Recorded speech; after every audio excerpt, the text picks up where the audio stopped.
Can they hit drivers?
Buffalo Wild Wings isn't supposed to make. Venerable Robina should be arriving momentarily, so if everyone can just settle and get your mind ready for the teachings, she should be here any second now.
Venerable Robina is arriving.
Here we are to continue to talk about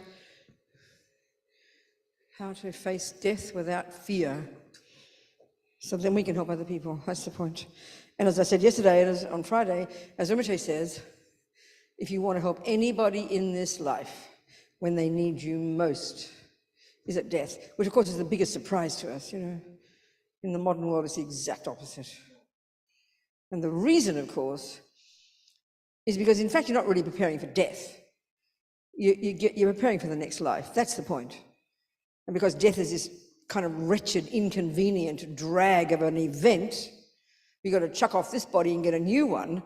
We have to sort of learn to navigate it nicely and help others do the same. That's the point. That's what's behind every word of advice in this book. Every single word of advice from Rinpoche is to help that. And of course, there's two options precisely.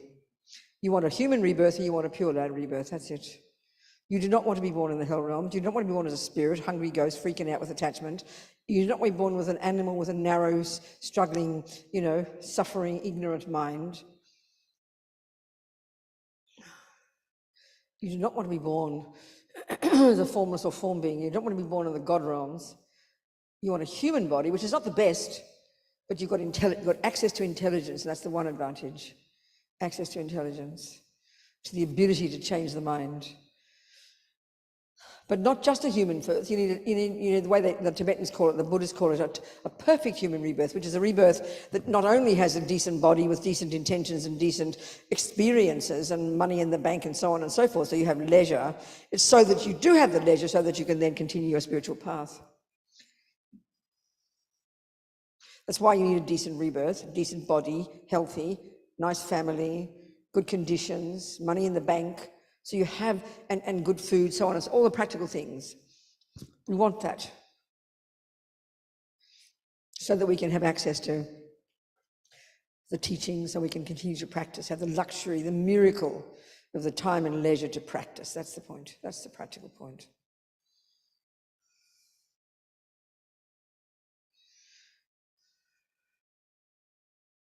So if we want that, you know what the causes are. It's pretty obvious. So the first cause is to want it, and then to know how to do it, how to create it, what to set up, what are the conditions. Well, live in vows. Live in vows of non-killing and non-stealing and non-harming, and that ensures that you get a good human rebirth, and ensures you've got good tendencies in the mind. You won't have a tendency to kill or steal or lie, because you've purified it by living in vows. You'll have good experiences, people will believe your words and like you and be kind to you and nice to you. We want that, it makes life easier. You want a good environment where the earth and the water and the food and the physical world itself nourishes you and doesn't harm you. It's really practical. That's the good conditions of a human life, plus access to spiritual teachings. So we just set up the conditions. You know what you want, you know the causes, and you put them in place. That's the attitude.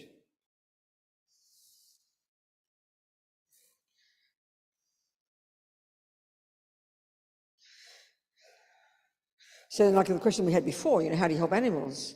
How do you help other beings? Because 99.99%, with respect, even of humans, won't necessarily get a decent rebirth in the future, you know.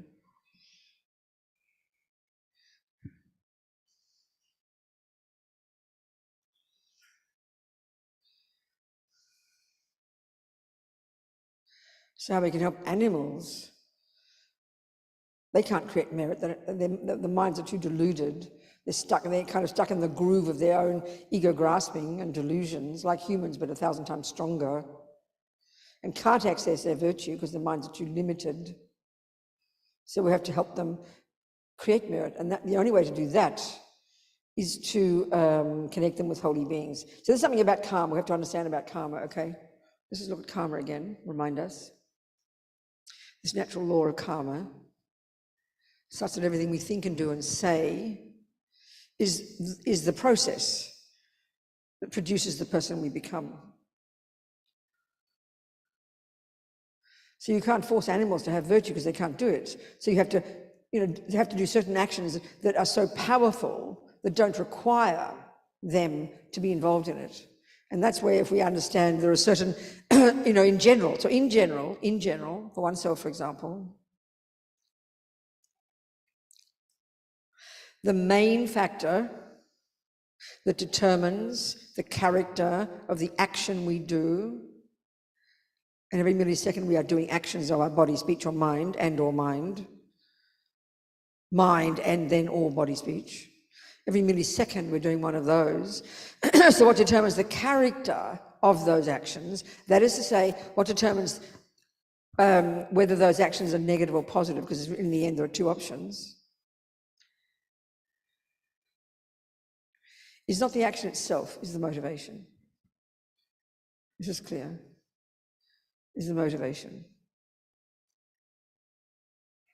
So knowing that as a human, having intelligence, we can make sure we do those actions. And that's where, especially if we're on the Bodhisattva path, we really ensure that all the actions we normally do that would be motivated by attachment normally, eating, sleeping, going to the toilet, working, walking, playing tennis, kissing our boyfriend, these are all actions that are automatically programmed by attachment. It's just how it is.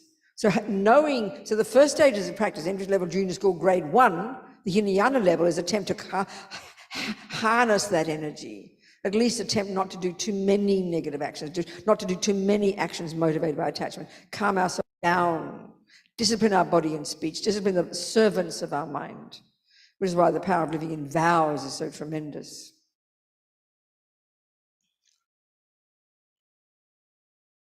So the first way to ensure that the actions we do become virtuous is by living in vows.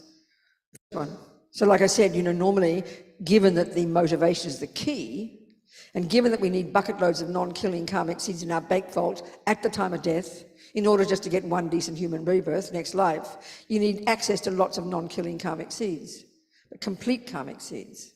That demands there be lots of very pure motivation in there when you do the action of non-killing. Well, most of the time we are not killing, like right now, we're not killing. We're nice people, it's true, but we're not killing. But because we're not intentionally not killing, therefore the mind isn't involved in our not killing.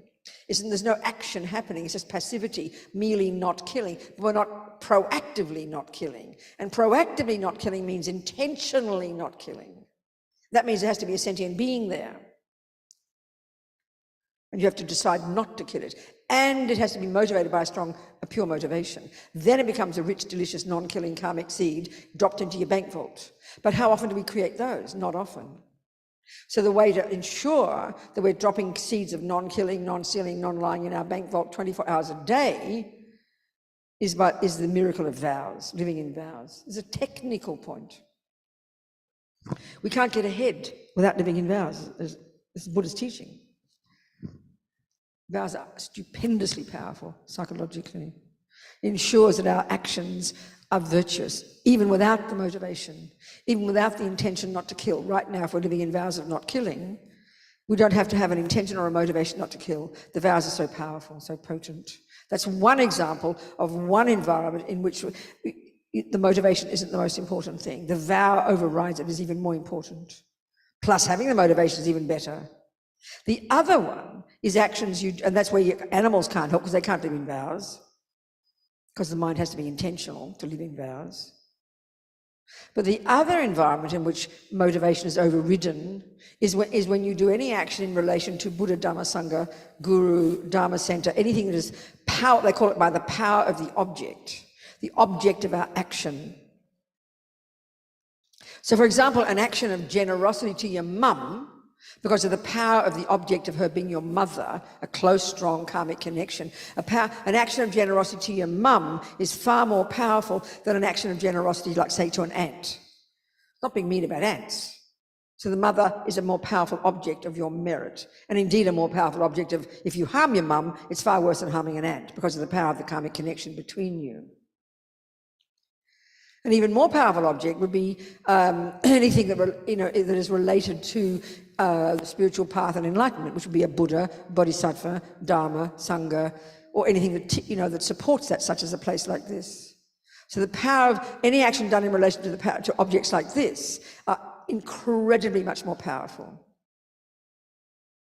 So an action of generosity of giving $1 a month to Kadampa Center, because of what Kadampa Center represents, what it does to benefit others, which is their minds and leads them to enlightenment, is far more powerful, it's far more potent, without even a motivation.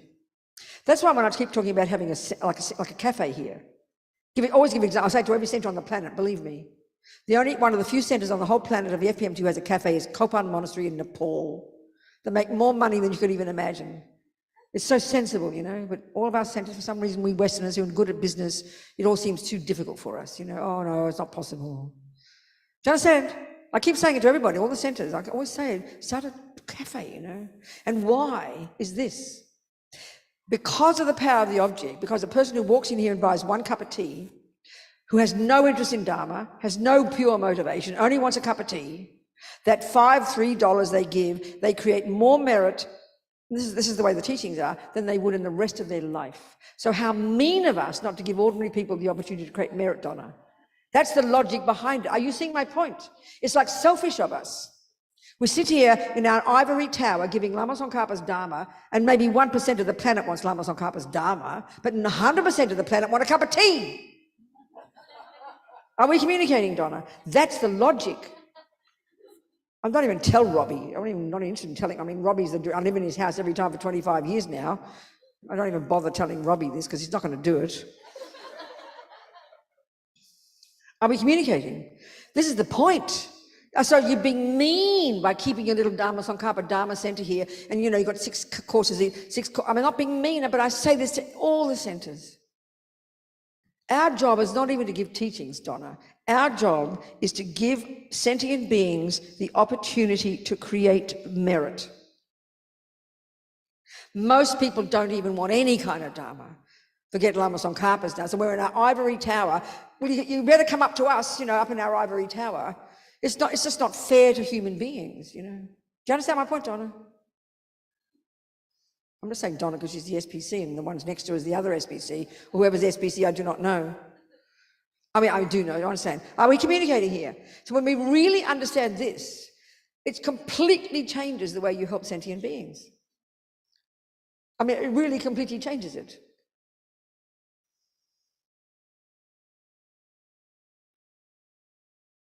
Because actions done in relation to very potent objects, such as something like this, which brings, helps a person become enlightened, is far more powerful an action that doesn't, for that person coming to get their cup of tea, don't worry about a motivation. Doesn't matter. So Lama Zopa Rinpoche said one time, there's different levels of generosity in the Bodhisattva path, in the generosity of the 6 perfections, generosity. The first kind of generosity is the generosity of giving something. The second kind of generosity is giving spiritual advice. So Rinpoche said, giving money, because they're giving, he would give an example, give $1 million to a dog home. It's not being rude, would incredible benefit.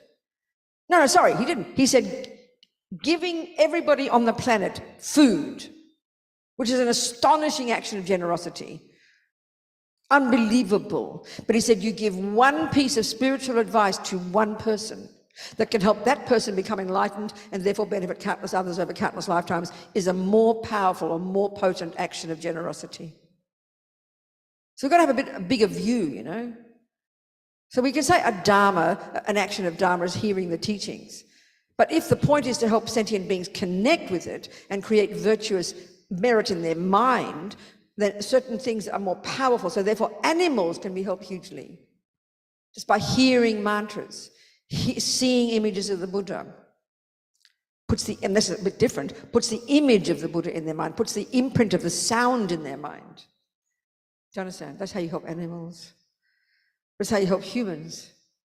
So you guys, if you had yoga classes here every day, yoga by definition is not dharma. It won't get people enlightened. It's a nice activity. I'm not being rude. But then by people using the centre, paying their fees to have their yoga class, have their cup of tea, they're creating unbelievable virtue, and you're helping sentient beings in the purest way. Do you understand? So anybody got any attitude about business, can you kindly use it? Come up with a plan of how to use this piece of real estate so it's busy with people 24 hours a day. All the centres should be like that. That's my feeling. Do you understand? Should be vibrant, 7 in the morning till 7 at night, 7 days a week, minimum, packed with people. So it's opening up the mind, But how to be beneficial. And this is just a technical point about karma. When we understand this, it can inform the way we do things, Are we communicating? Okay. So knowing this, we can help animals create merit. This is the point. Our poor little doggy woggy. I mean, we love our doggy woggies and our pussy wussies, And we give them food and give them insurance policies and give them chicken livers and psychologists and doctors and spend a fortune. But it only helps their body, and they die anyway and go to the lower realms. Give them one mantra. Let them see one image of the Buddha. Let them hear some mantra. This is a stupendous gift to your animals,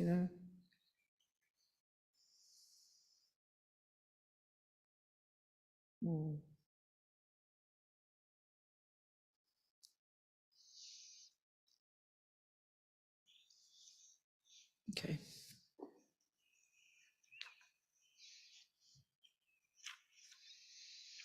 Okay, so we go roughly through part 4, what to do in the hours and days after the breath has stopped. So there's the weeks and months before, there's all these different practices, what to think about, what to do, the meditations to do, purifications, there's all these different things. They're all in the back of the book, right? All the stuff. Many, many, many mantras. The chapter that almost took me the longest in the book was sorting out all these 27 different mantras Rinpoche has. Because they've all got different names and different spellings. And he loves his mantras. He's found mantras that nobody else on the planet knows about, And they've all got different functions. They're marvelous. So then they're all in the back. You can decide which one you want. It's like choosing your own medicine, What to meditate on, what to do to purify. And then this next one, close to the time of death, the days after the breath has stopped. And that's this 3 days period, So the first one, of course, is what to do if your loved one dies at home. And that's the best scenario. So the rough points Rinpoche goes through, and it's the same for all the scenarios, it's just that you've got different times, that's all. 111. Gosh, there's Dennis again. 111. Okay.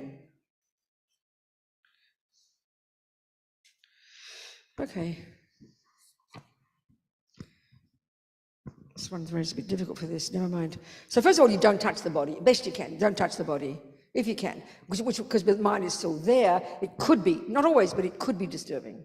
Could be, to the mind, could be. And this hilarious business of shout the name of your loved one's Lama or God or Jesus or whoever they like, in the air. That sounds very funny to us. Then there's this thing of this blessed substances and blessed sort of different things you can do if you have all this stuff, Put on their tongue or put on their crown chakra, for example. For example, sand from a Kala chakra mandala. If you have that, you put on their crown chakra. These different kinds of seemingly esoteric things you could do. So then because your loved one has stopped breathing, one of the things you would then do if your loved one has a connection with the POA practice. POA means it's a particular kind of practice that people can do themselves in their lives or have a Lama do afterwards, which helps their consciousness leave in a particular way so they get to a pure land.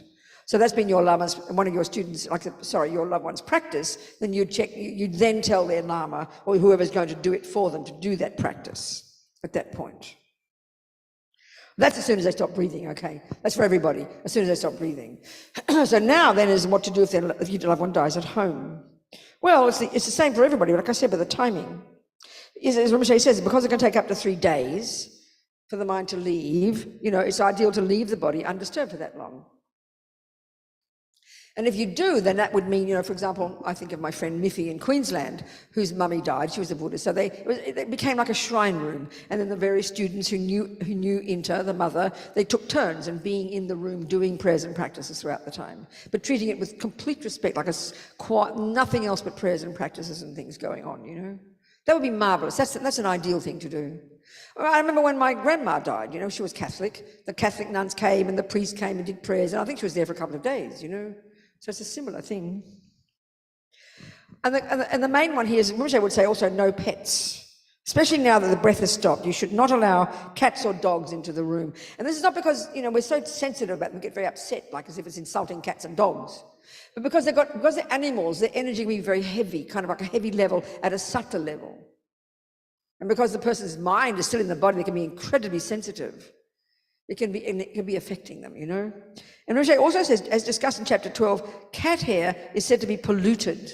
He means spiritually, because they're connected often to spirits, And also if a cat sits on the dead body, it's possible that a spirit could follow it and enter the body. So you take all those things as you like. I'm just telling you what Rinpoche says.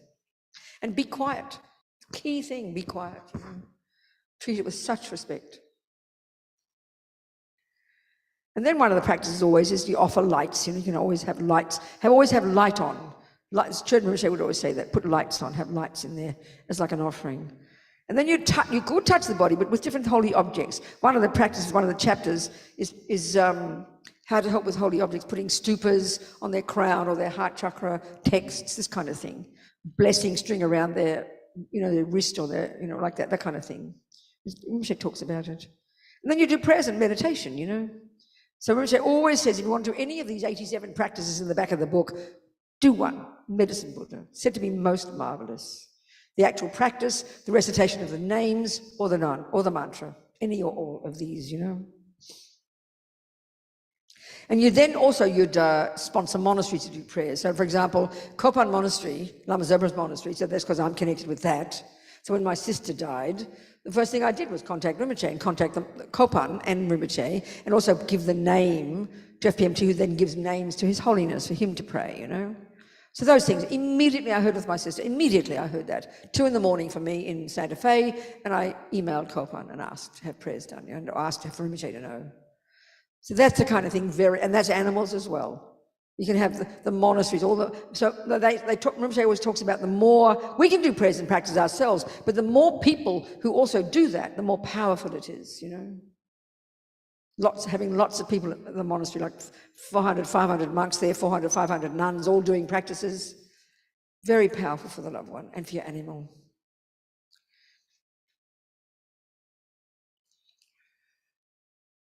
There's always this practice we do in our monasteries. In the Gelugpa ones, the tradition is 8 prayers to recite. And one of them is the King of Prayers, which I think many people know. So at least if you're going to do any of those, all the 8 are in here. And typically you would just simply recite those prayers, the 8 all in a row, Or you just do the King of Prayers. At least if you're going to do one, you recite the King of Prayers. It's very powerful. And of course, the point is too, you do this around the body, because if the mind is still there, in just the same way, this is what I was saying before, in just the same way, when a person is in a coma or a dream, they can be aware of things. Their subtle mind can be conscious. So in that same way, a person who's technically dead, their subtle mind is still there. It can be also very conscious of what's going on in the room. So that's why to be totally quiet and have anything that's only beneficial for them, you know, like prayers and practices. Or then all the other, I mean, Rinpoche just recommends this one, Guru Puja, do this one, do a Nyungne, do this, do this, do this. They're all there. So they're listed because that's what he says, and they're all in the back of the book. So when the time has come to move the body, and that's where you then check, is the consciousness still there?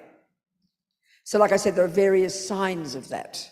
One is, especially after 3 days, I mean, I said with my sister, I was only there for 5 hours, so the core was still sort of warm around here, so I couldn't tell if her heart was still warm. But if after 3 days, you'd definitely hear, you definitely know, because everything will be cold.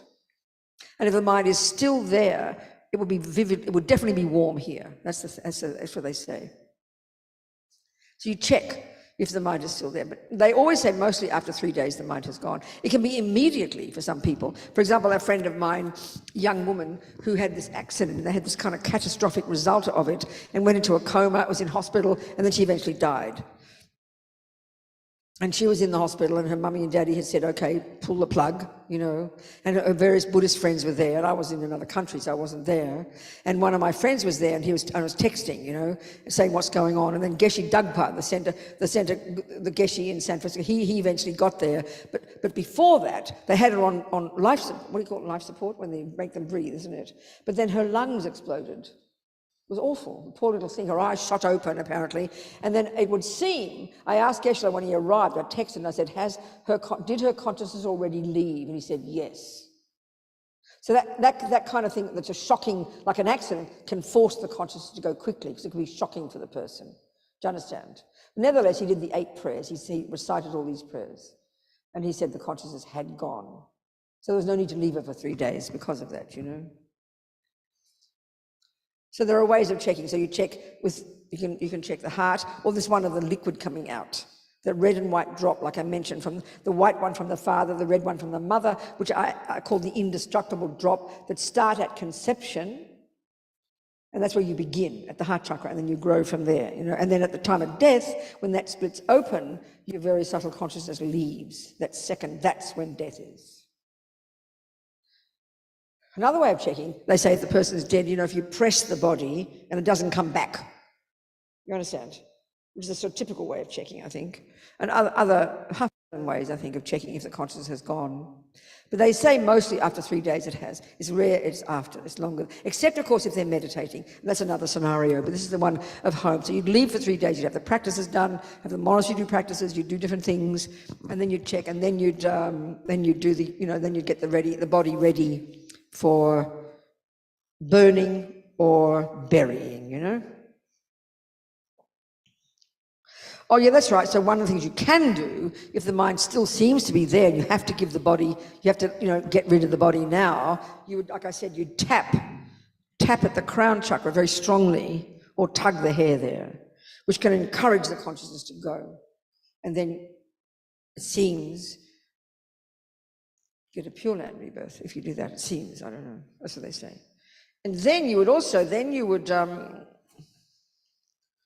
and typically among Tibetans, very common, they would consult an astrologer, Tibetan astrologer, and they determine when is the best time to move the body, what practices to do, that kind of thing, what days to do them, and mostly for us, we wouldn't do that, I suppose.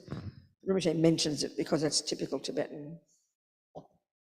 So then the next one is if your loved one dies in hospital. It's the same scenario, but as Rinpoche says, you know, even if you only have an hour. So this is where it's really important, I think, if your loved one is in the hospital or in some kind of institution, you don't just, you know, what happens is we tend to just give all the power over to the authority, to the hospital, which is fine, they do their job, but you've got to be having your wits about you and plan in advance, you know.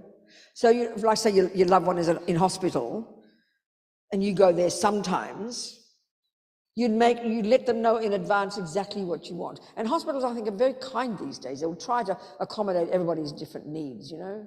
So you'd tell them to make sure they never, if the person stops breathing, if it's not to resuscitate, do not touch the body, contact me immediately no matter what time it is, but don't touch the body. You'd ask them to do that, and you'd make sure they don't do it, you know. Then you'd request, if you can, and they can plan in advance maybe, that could you have the bed as long as possible?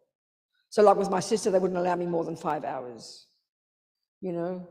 Other people, like I remember one time in Adelaide, this old Vietnamese father, the family had a private room, so he was able to have the room for 3 days, you know. That's totally fine. Another friend of mine, when her husband died and was in a private hospital, she shooed everybody out, locked the door and stayed there for 3 days and did all the practices and prayers with him. So whatever you can do, but even an hour, Rinpoche says, take as long as you can, but to make sure you request that. And then if you say don't touch the body, then you come in straight away. Or if you're there when your mummy stops breathing, don't shout and yell for the doctor. Be quiet. Stay with her as long as you can, especially if it's during the evening, during the nighttime.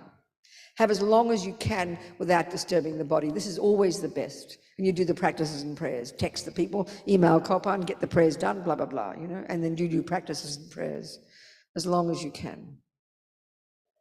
And then, that's what we did with our sister. My sister, I asked them, this is also really fine, because if you want to leave it for 3 days, because you're not sure when the mind will leave, and they need to take to the morgue, or, you know, all the hospitals have a morgue. I mean, sometimes people tell me that they leave a body for 6 months until family come from some place or some legal problem. So they don't mind doing that. So that you ask them not to clean the body and do that kind of thing, not to disturb the body. So this Burmese nurse, who was Buddhist with my sister, she promised she'd ask the doctors and the people to move the body very gently, not clean her, don't touch her, and put her in the fridge, and that's because there had to be an autopsy, so leave for a couple of days, in which case, if the mind is still there, you're not being disturbed, you can do prayers and practices and have them done for her. That would be a really good thing to do, easy to do that, if you can't sit there for 3 days with her, you know. In Lama Yeshe's case, I'll tell you that one when I get to that one. That's if you're a yogi. The next one would be the same kind of thing. You check whether the mind is left, blah, blah, blah, blah, do the practices and so on. The other one would be, the next one would be, and you do, you know, whatever practice you can do. If your loved one has offered their organs, that's the one that's tricky, isn't it? So Rinpoche talks about it here. I think I'll just read it. Some people decide to offer their organs to others after they have died. Does this disturb the mind? Well, it seems that when the person is considered brain dead, the doctors keep the body breathing artificially, and they continue to keep the body breathing when they actually cut out the organs. I question this. The brain may no longer be functioning, but if the person has the karma to breathe, if they're still breathing, even artificially, this means they're still alive. Meaning, from the Buddhist perspective, mind being not physical, being more subtle, if the person's breathing and there's warmth in the body and the heart is beating, it's because the mind is there.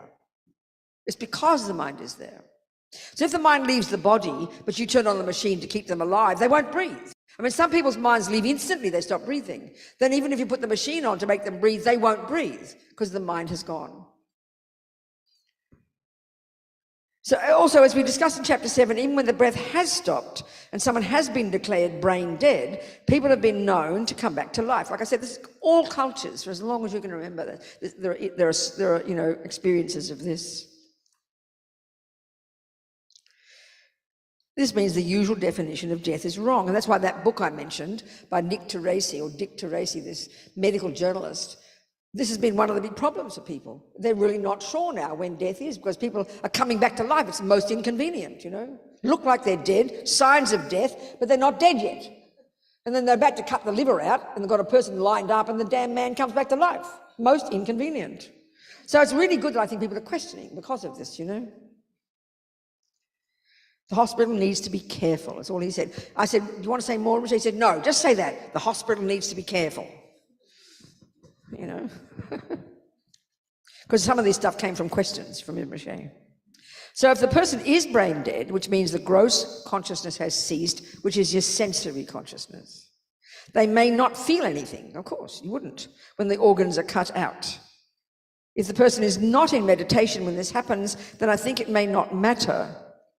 Also, because your loved one, as an organ donor, died with the thought of benefiting others, I think that they won't be disturbed when the body is cut and therefore won't be reborn in the lower realms. The subtle consciousness is still there, but because earlier, with their gross mind, they dedicated their body, they made charity of their body, which is virtue. But the thing is also, this is the point, the example I gave about the woman, you know, whose heart went from 100 to 200 beats a minute when as soon as a circular saw was lifted to cut her open. I mean, this is my deduction. Because she was breathing, that means her mind was still there, and she had what's called an out-of-body experience, but while she was technically dead, but she wasn't dead because the mind was still there. So you could argue that's why the heart suddenly went from 100 to 200 beats a minute, you know, because she's still in the mind and she's seeing what's going on. She's still in the body and she's seeing what's going on, and she realizes she's still alive. What they're doing, shutting my organs out. She's having a panic attack. I mean, you would, isn't it? So that's the point. That's the danger. Not everybody will experience that, but some will, and this is the example, you know. So making charity of their body before they passed away, dedicating for others, is the same as if they were alive and they made charity of their body. It's as if they had chosen to offer their life or their limbs to others. Many great masters actually did this. Of course, I can't say 100% that there's no worldly concern, no kind of attachment for everyone who offers their organs, but generally speaking, I think you can say that because there are no expectations, no worldly mind involved, they are really making charity. As there's no concern about their reputation, no thought of power, no thought of getting something, this would be sincere giving, which means the mind is virtuous. Still, it's good to make sure that the practice of jangwa, okay, this is something, one of the next ones that's important to do, is done for your loved one after the cremation or burial, and I'll get to that. So ask the hospital to allow you as much time as possible with the body of your loved one before they take it to cut out the organs.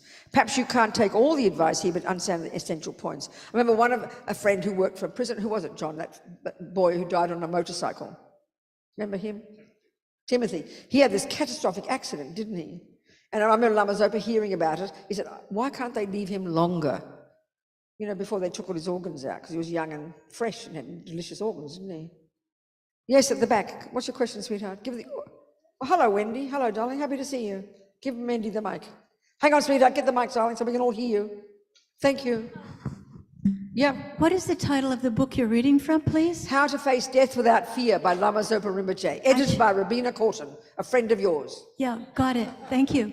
All right. Good, darling. Published by Wisdom. Okay. Yes. And then again, be quiet. And as Rinpoche says here, even after the organs, I asked him this, and he said, yes, it's possible, depending on which organ, that the mind can still be there even after the organs have been cut out, which is good for the person. He still had time to do prayers and things. It didn't freak him out, in other words, because that's the point. It can freak them out, cutting their body open while the mind is still there. It's really obvious. And then the usual things, check if the mind is left and so on. Now, the other one is if your loved one dies suddenly. This is always a difficult one because, you know, you have a panic attack when your loved one drops down on the floor. Of course you have a panic attack and you call the ambulance or somebody. This is where I mentioned a friend of mine in Santa Cruz, Paul.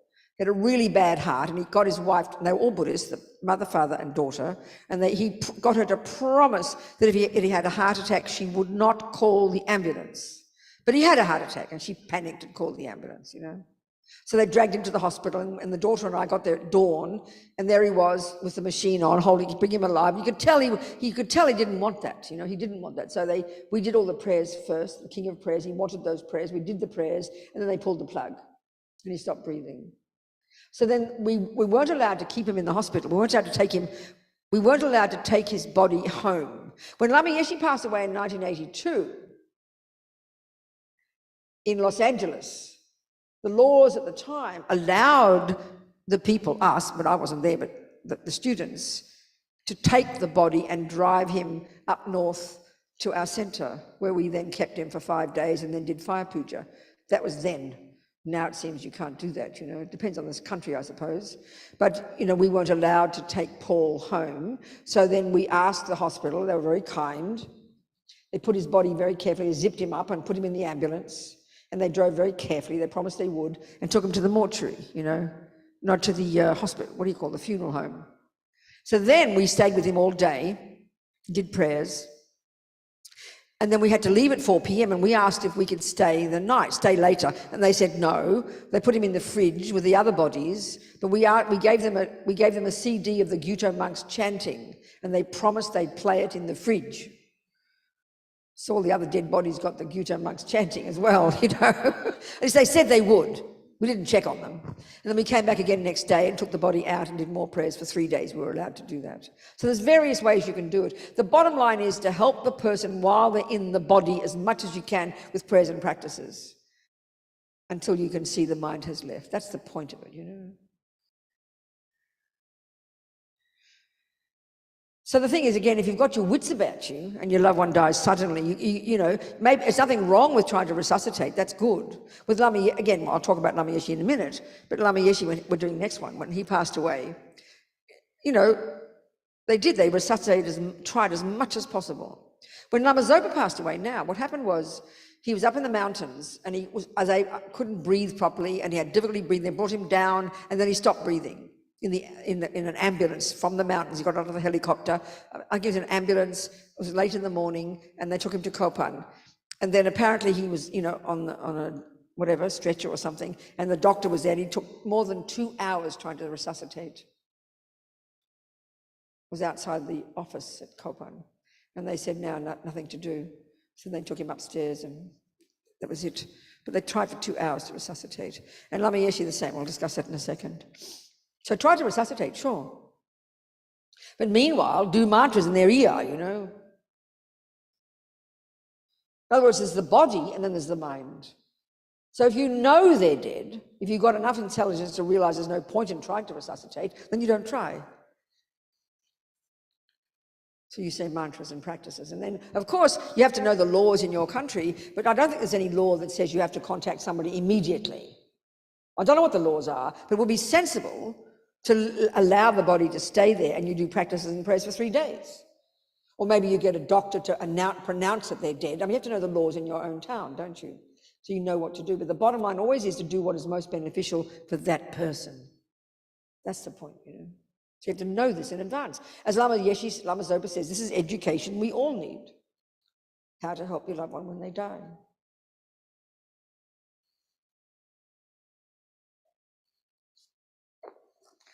And the same kind of practices, blah, blah, blah.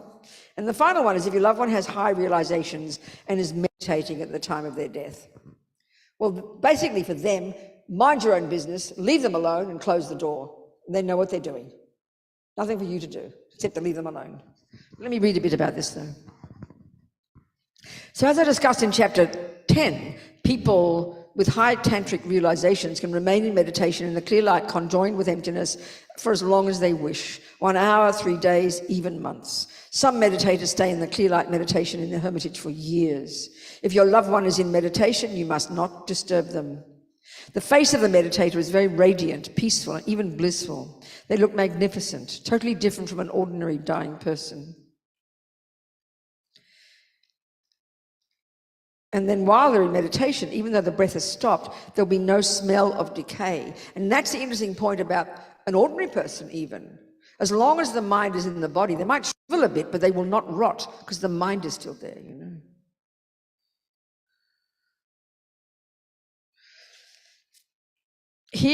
So there's this book Rinpoche often refers to called The Tibetan Ceremonies of the Dead. Some Tibetan in Dharamsala wrote instructions for Tibetan people about what to do. It's not in English, you know.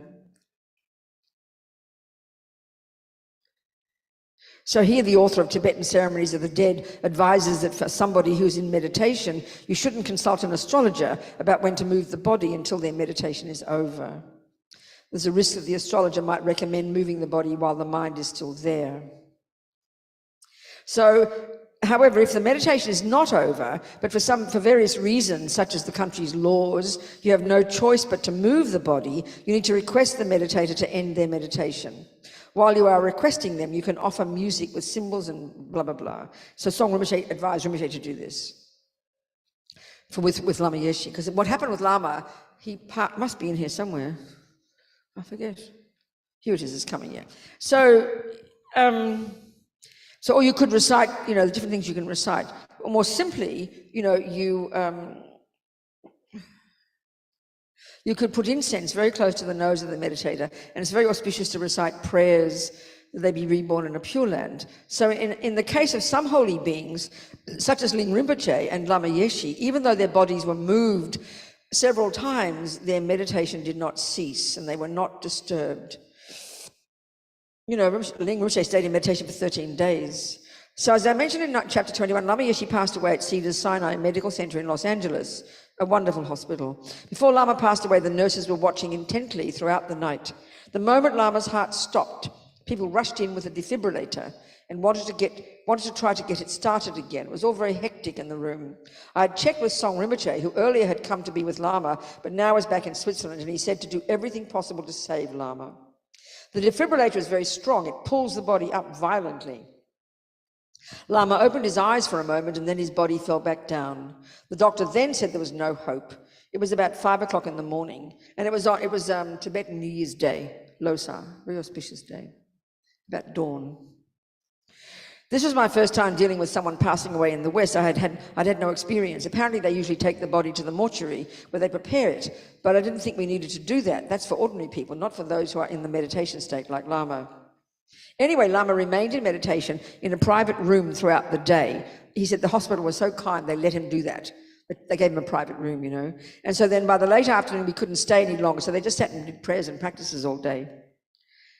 And then they had to take the body. So what they did then, they put him in, you know, I remember one fellow, Tom, with his pickup truck, put him in the back and drove really slowly up the coast road, like Highway 1, taking like 20 hours or 15 hours, I think, you know, an 8-hour journey, very slowly driving from Los Angeles up to Vajrapani Institute, which is just sort of over across from Santa Cruz, where, yeah, in the bush,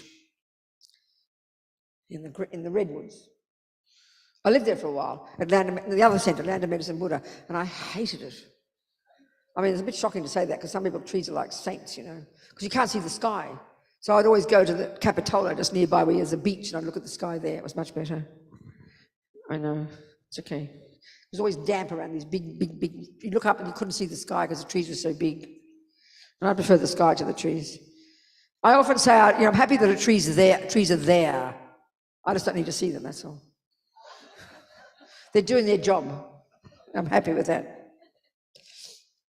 So, of course, Lama didn't need any of this, you know. Play the instrument, stop the meditation, blah, blah, as he's already achieved the clear light and the illusory body, all the high realizations. Apparently there was, so anyway, whatever. So then when they put Lama's holy body in a box, packed it in ice and took it to a mortuary, the box looked very dirty and the body was covered by what looked like an animal skin, like the Tibetan nomads would use. The next day, one of the students very slowly drove it the 350 miles north to Lama's center in near Boulder Creek, Vajrapani Institute. It was kept in the Gompa. So I went to that. I remember I was based in London at the time, working for Wisdom Publications. This is 1984, March 1984, before computers before internet and things. I remember a bunch of us, Nick Bush, me, Venerable Sarah, she wasn't a nun then, and somebody else, we called a travel agent. That's what you had to do those days. What, Wendy? What, dear? Oh, you were there too? Good, I remember, no, you were there, that's right. So I can't hear you. No, I don't think that was with ice at the time in Vajrapani. They filled the box around Lama with ice, and Chuck Thomas and the other guys stayed with him overnight to make sure that he was never alone. Okay, that's reciting good. Prayers and mantras. You mean in the room next to the Gompa there? Yes. In that one. Yeah, that's good. Okay. Thank you. That's good to know, Mitt. Thank you, Wendy. That's very good. So anyway, getting him there and putting him he was in his coffin for 5 days, but because he was in meditation the whole time, his body didn't go rotten, you know, that was the point. So many of us from all over the world got there, you know. We contacted a travel agent and we left. We went from California to from London to, I was very happy I went actually. So we put it in the box and then blah, blah, blah. That was good to know, Wendy. Lucky you were there. So when they were preparing Lama's body for the burning offering puja, okay, so what they do is, in these cases, they do up the hill a bit at Vajrapani. Every day we would be doing all these practices. And then they were preparing this place to burn Lama's body. They prepared a fireplace, and you build this low wall, four walls. Song Rinpoche was advising exactly what to do, very precise instructions. And, you know, and then you got Lama's holy body dressed in a particular way, and then in a chair. And the monk who was organizing this said that after 5 days, first of all, Lama's body didn't smell, and his body was still flexible because his mind was still there. So that he was able to bend his legs easily and put him in the chair, you know. So they carried him up the hill and then put him inside this low structure, and then built this cone-shaped thing on top, you know, up high, and then with holes in it, and a chimney at the top, a hole at the top, and then we were all there gathered, and it was this particular kind of puja that took several hours, wasn't it? Remember, Wendy, it took a long time, didn't it? Yamataka fire puja. Didn't it? That's right. Song Rinpoche was there. Geshe Sopa was there. What else, Wendy? Song Rinpoche, Lama Zopa, and the Geshe from LA. Geshe Gyaltsen, and also Geshe Sopa was Gyaltsen there. also and came. Geshe Sopa. Geshe Sopa flew in at the very, very end. Yeah, he was around there. So it was very hard for me, and the burning went on all afternoon until it was completely dissolved. That's right. I remember when Geshe Sopa died, also, the same cremation took all day long. Okay, good, exactly. So I think it's Yamataka Puja or something they do, offering lots and lots of substances that purify different things, and they, you know, they light the body and then burn it. And the person who starts the fire, they had to make sure the person who started the fire was not a student of Lama Yeshe. It'd be kind of inauspicious to burn your guru's body, you know. So anyway, it took all day. And then what they do is they seal all the holes and leave it for several days. And then Lama Zopa then opened it up, and then they find relics and things. This is very common. Pearl-like things and different relics and things. Anyway, let's see what else we've got in the book here. Yeah, so when they were preparing Lama's body for the burning offering puja, Lozang, who'd been one of the monks from the first Gelug monastery in Bodhanath Stupa in Nepal, and who was familiar with the rituals, reported to Song Rinpoche that even though the body had been lying in the coffin for many days, Lama's limbs were still flexible. It was he who prepared the holy body in the Tibetan way, putting on the self-initiation costume with the crown, bell, and vajra, and putting the legs and hands in the right position. He explained to Song Rinpoche that it was only then that he moved Lama's legs that the white bodhicitta came out. So in this case, the white one, which came out of the organ. Lama Zopa, the red one came out. In other words, it seems that Lama had been in meditation state for at least 5 days, even though the body had been moved many times, from the hospital to the mortuary, the long drive from Los Angeles to Boulder Creek, and then preparing it for the burning offering puja. Song Rinpoche was very surprised. Okay, so that's an example of a person who's a holy being who knows what they're doing.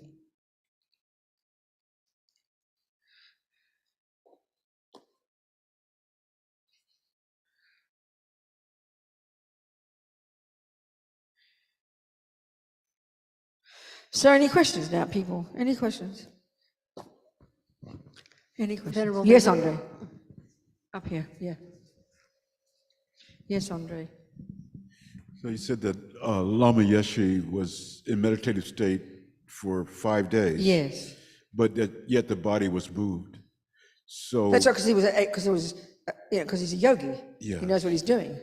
yeah, That's why. okay. Yeah, so that's why. So That's right. disturbing his body wouldn't affect his Well, consciousness I mean, at all. you try not to disturb it. They weren't kind of chucking his body around. They tried to do it gently. Yes. Do you understand? Yes. Yes, all right, clearly. okay. That's right, exactly. That's good to know. Exactly, Thank you so much. Exactly. Yes. Exactly. And that's with Lama Zopa too. I mean, he was in a car, he was in an ambulance, bumping along on Kathmandu roads, you know. And then they took him up the lift because they built an elevator. Because Rinpoche's been there for 3 years at Kopan, and he had to walk 3 flights up to his room, and he's got, you know, this bad, lousy leg from his stroke. So they built an elevator for him. And he joked to somebody, yes, a nice elevator, I'll use it when I'm dead. In fact, he did. They took him up when he was dead, you know. It's a very nice elevator, looks beautiful. On the outside of the building. Yeah, that's right, he wasn't disturbed. That's right, he stayed there for 2 days. He stayed there for 2 days meditating. Any other questions, please? Somebody on there's Zoom, yes. A couple of questions on Zoom. Yeah. This one is, why do non-Buddhist clairvoyants usually see our beloveds who have died as happy spirits surrounded by other family and friends who has died? Does that mean that we are all in the spirit realm? Well, I've really got to think about how to answer that, okay.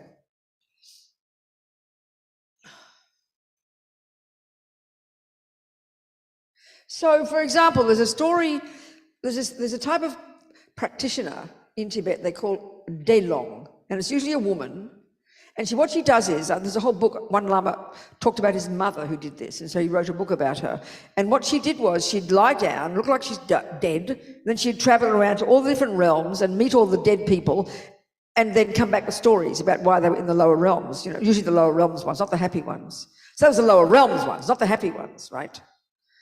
And so, when she'd go to in the spirit realm, and she'd visit, Annie Tenzin, who died 5 days before, she'd see this person in the form of Annie Tenzin. Well, clearly, if you're in the spirit realm, you've got a light body, you've got a body made of air, you're not looking like a nun, but the aspect was the one that she knew. And that's how they appear. Like that story I told about the alcoholic fellow who had this near-death experience that he reported to his doctor. He's got along a tunnel, there's always a tunnel, but there was a fire at the end of the tunnel. It was not white light, believe me, and it was terrifying.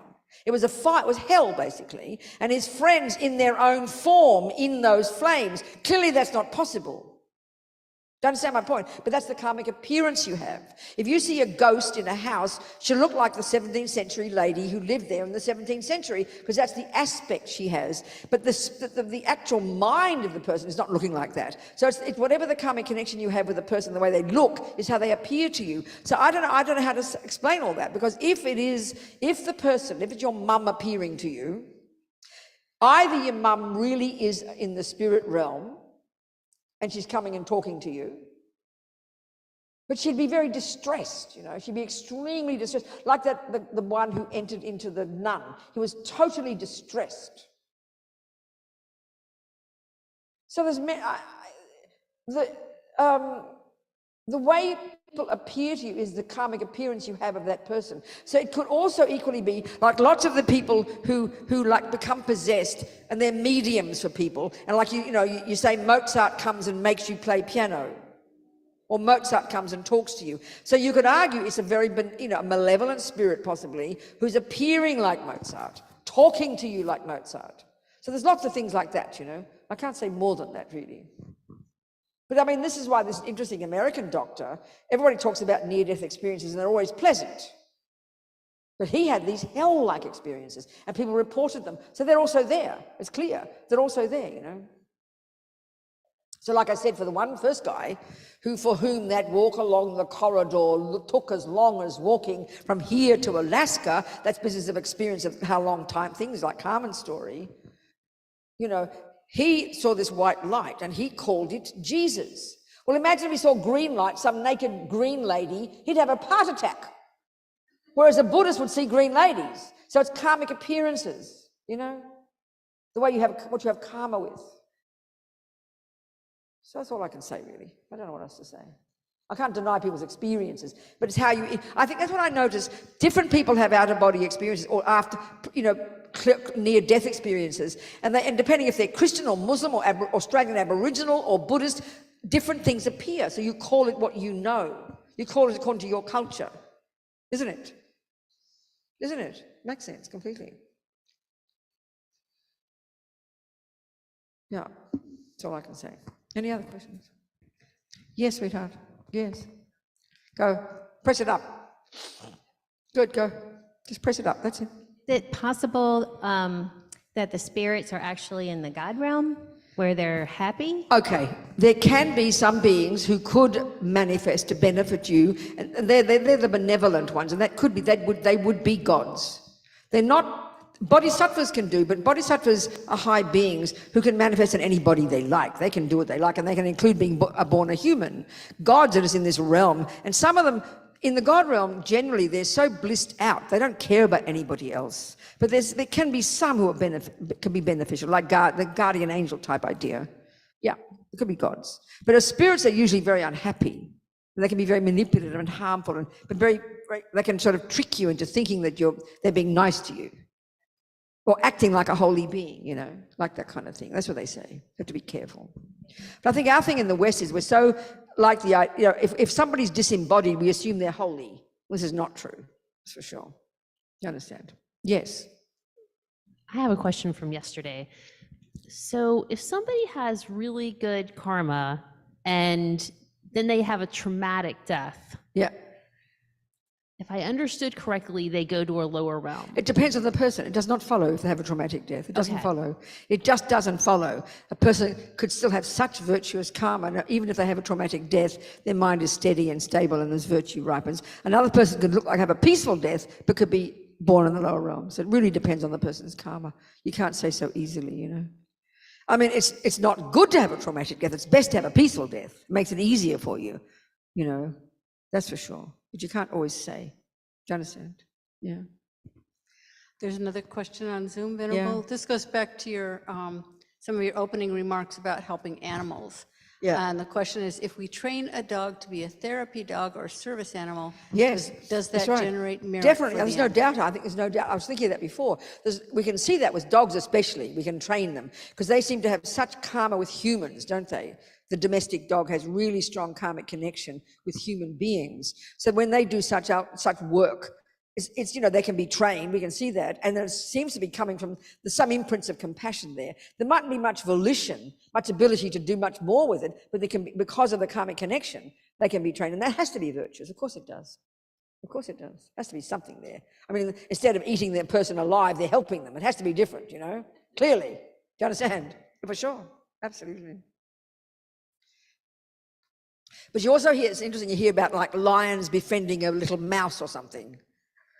Whereas normally they'd eat the mouse. You see pictures of these different species being friends, you know. That just shows the strength of karma, the intensity of a karmic connection, even though normally the mouse would be breakfast for the lion, but instead the lion cherishes the mouse. It's because of a strong karmic connection that overrides the, you know, the species thing. Do you understand? I like those stories, you see. This lion being nice to a little pussycat or something. Or normally be eating it for breakfast, you know. What else, people? Any questions? Anything to say, please? Questions to ask? There is another question on Zoom. Good. I read in the Mahamudra book about the mind acting as a mirror and reflecting back to us. Could you talk about this mirroring and how it works? And does it mean that if we perceive something like one person hurting another in this human experience, then that is an obscuration of our mind that we need to purify? I've heard that, but I don't know if it's true. Oh, okay. No, I see what you're saying. The general point, the broad point that Buddha is making across the board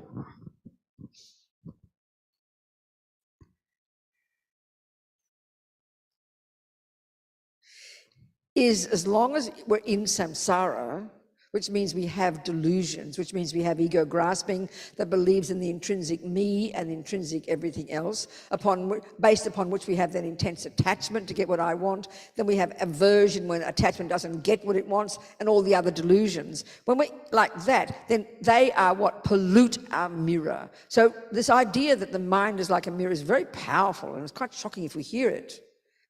Because what happens is we see something. So we see an event.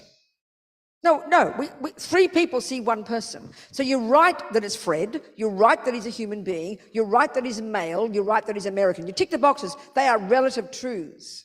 But because one person has patient mind, one person has an angry mind, and one person has something else, you will paint a picture of three different people. We kind of know that. As our mothers told us, beauty is in the eye of the beholder. That's proving the Buddha's point that whatever's in your mind will determine the way the person appears back to you in the mirror of your mind. So as you keep getting more subtle and more subtle in your understanding, you keep stripping away the lies the mind tells. You clean up the pollution of the mirror. So then when you stop attachment, you'll have a much more powerful view of all the sentient beings, and you'll see them through the lenses of kindness. You have then the lenses of compassion. Then you realize emptiness. You won't see them as inherent. And then, and then it's all the time you keep removing from your mind these misconceptions. The mirror is getting cleaner and cleaner until eventually you become a Buddha, and now your mind is omniscient. It pervades the universe. It is in sync with everything that exists without mistake. Then you've got a pure mirror. Like, way to go, you know? So yes, everything, as Lama Zopa says, one way he says it, delusions in the mind, ego grasping, attachment, and the others, decorate on top of what is there layers upon layers of characteristics that aren't there. So attachment paints deliciousness, decorates deliciousness on something. Anger decorates ugliness on something, and all the other delusions have their own trip. That's one way of saying it. The other way that Rinpoche says it is that everything out there appears back to us, indeed in the mirror of this mind, according to what's in the mind. It's another way of saying the same thing. But because we are not aware of attachment and anger, we are, but we don't think that affects the way things appear to us, even though it's obvious it does. When I'm in love with Fred, he looks delicious. Next day, when I discover he cheated on me, overnight he turns ugly, and he hasn't got any greyer or any fatter. But we know this, but we don't just join the dots, So it's obvious people and things out there, and this is the Buddha's deal, appear back to us in the aspect of whatever is in our mind. So the mind being the mirror, whatever appears to us, this is the hard part to get, is a reflection. A reflection. A reflection. I mean, there's even more, when you study Lorig and you study more the epistemological model of the mind, which is incredibly fascinating and incredibly, complex. The way conceptuality works is beyond extraordinary, for example, they say,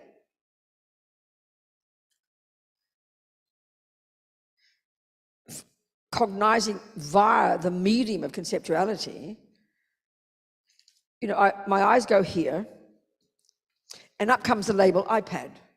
And there seems not a millisecond between the eyes meeting and the word iPad, but in between that space, everything that I have ever known in my mind, ever since beginningless time, appears to me as non-iPad. I eliminate them, and what I end up with is non-iPad. It's completely abstract. It's beyond insanity, more powerful, as Lama Yeshe put it, than any computer. This is conceptuality. It's incredibly clever and brilliant, but it's delusional. Conceptuality is a completely artificial way of seeing things. We think we see an iPad. You do not see an iPad. You see shape and color. Only conceptuality that makes up a story based on your memory, and out comes a label iPad.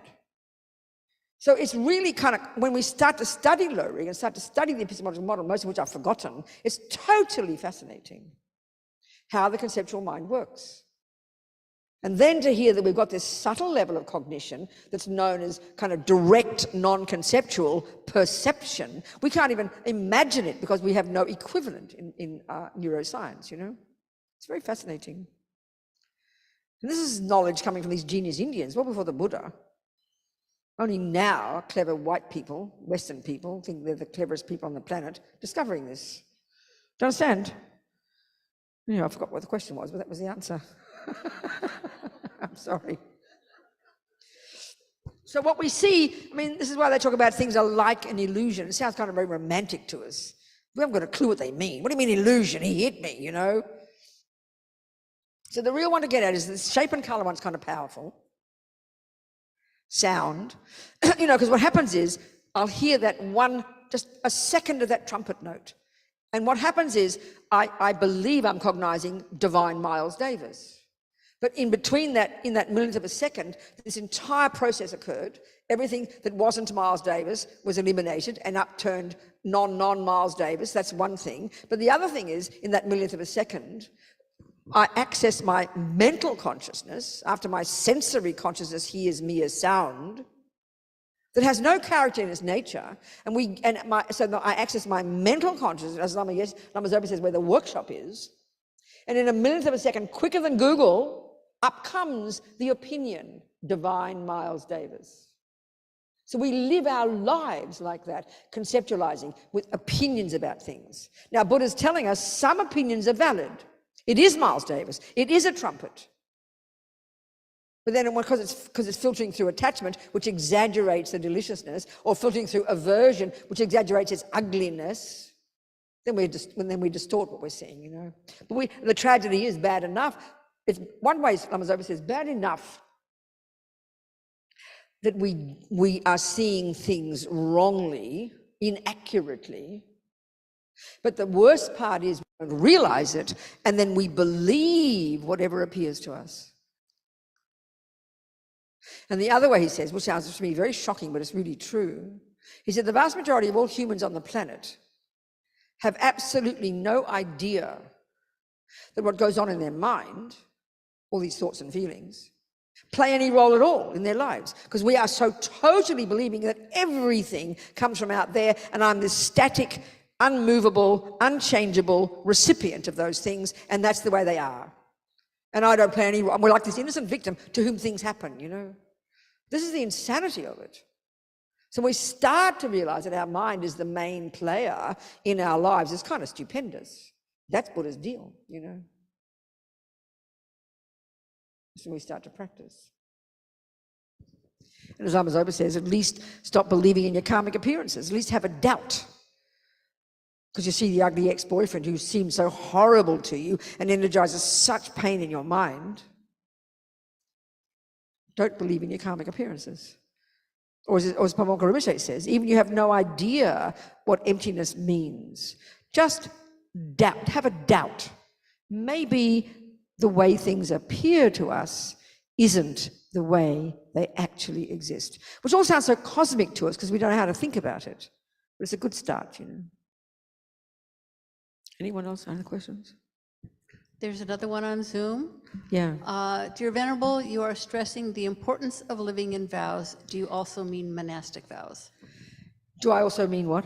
Monastic vows. Yeah, there's 3 levels of vows, okay, in Lord Buddha's teachings. You've got the first lot, which is related to the entry-level junior school, grade 1, first and second scopes of the Lam Rim, which is the wisdom wing, which is the teachings we share with the Theravadan path, the Hinayana path, which are the vows of individual liberation, they're called, prati moksha.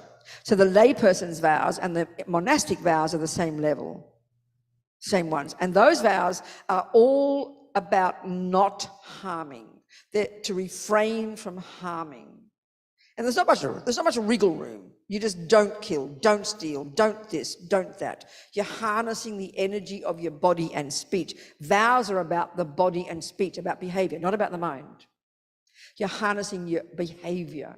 You're refraining from harming, because that is the method to stop your future suffering, and then gives you the space to get shamatha and then realize emptiness and get out of samsara.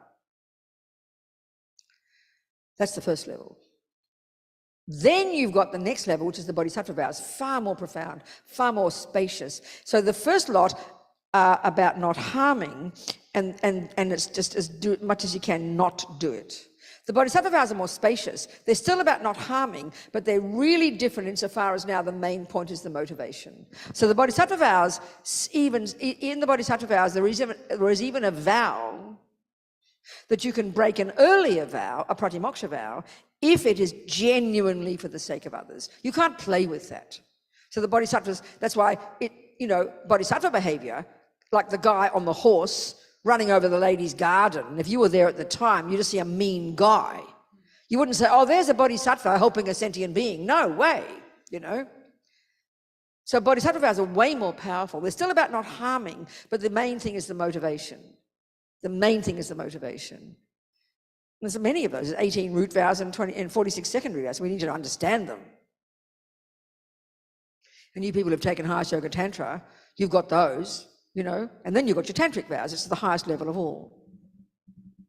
So there's many, many, many of these different levels of vows. And all the lamas will say, if you're keeping your vows purely, is the quickest method to get enlightened, because you're learning. And like I said about vows, it's so important to remember. When we hear about vows, we feel restricted, like a sort of punishment and reward, and someone's trying to squash me, you know.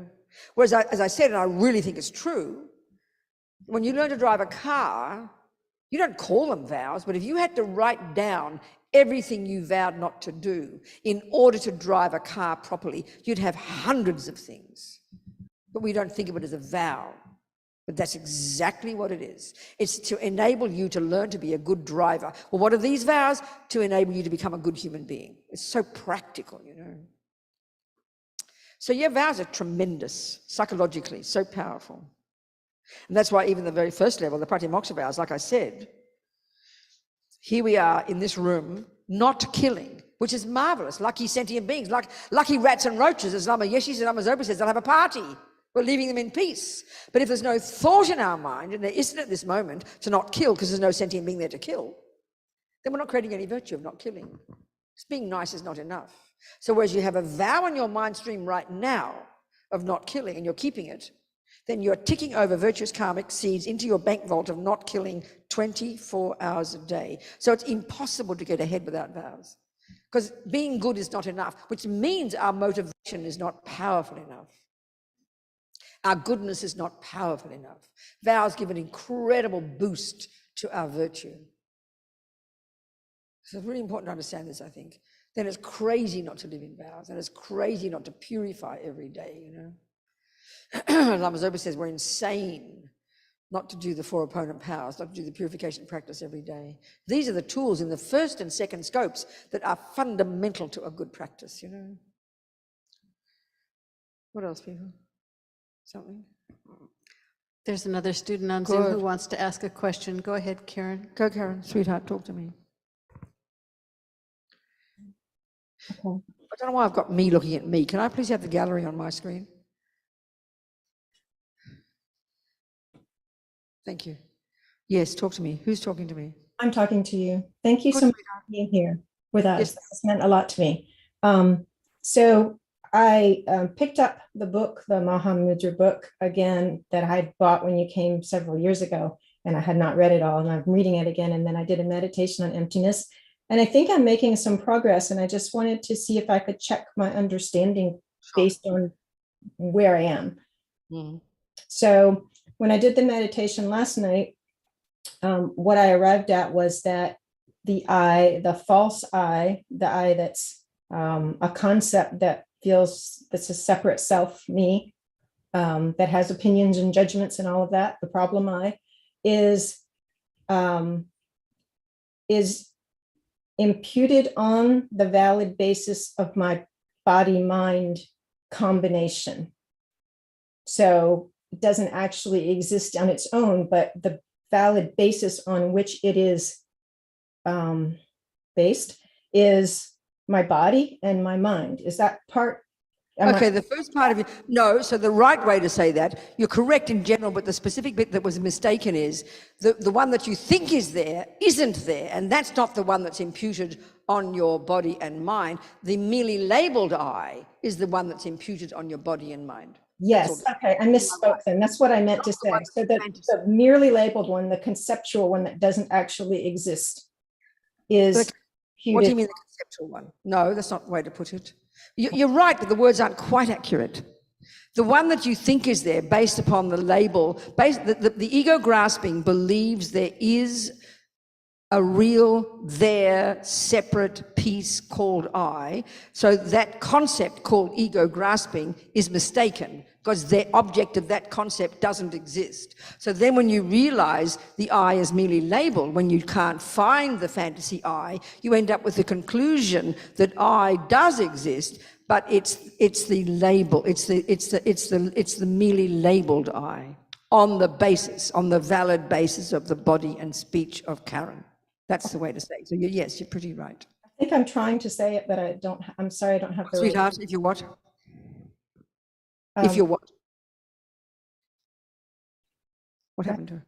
Go ahead. Karen, are you there? Yes. What did you say, darling? I couldn't hear. Oh, I'm sorry. I think that I just don't have the right words to say it, but what you... I understand that. That's important to have the right words. It's good to do that, yes, but you got the idea. You're on the right track. So when I... the big leap for me there was that I was able to see, like, okay, if I look at a ship on the water, it wrecks on the beach, somebody takes it apart, builds a house with it. Where is ship, right? Is it a house? Is it a ship? Where's the ship? So like I could get that part, that the ship. So which part? Now this doesn't make sense to me. What are you saying? Okay. What's your discussion? If I take it away from my I and I just try to get the emptiness of objects, of things. So what example are you giving? A ship? Go on. Yeah. So the first time it occurred to me, I was looking at a ship and I said, well, what if the ship wrecked onto the shore and someone took it apart, built it into a house Now, is it a house or is it a ship, right? It's Okay, I see. But that's making it too complicated. When it was a ship, you have to label what it is, you have to define it, and it has to fit the definition. A house that floats on the water. But when it's on the bank and it can't float anymore, then you change the label to a house. So it's both. One time it's a ship and another, but it has to fit the definition. So you've got to define your terms first. This is just conventional reality. So it's being a house 1 minute and a ship another doesn't mean it's any one or less or more the other. Or like a cup could be a toilet. I mean, you could pee in a cup, couldn't you? So for the moment you're peeing in the cup, it does fit the definition of a toilet. But the next minute you drink your tea out of it, now it fits the definition of a cup. So it's whether it fits the definition. It's whether it functions as defined. That's a crucial piece. And then the shipness only exists in my mind as a concept. It doesn't exist in the physical parts of the ship, right? It exists as no inherent ship there. Right, yes.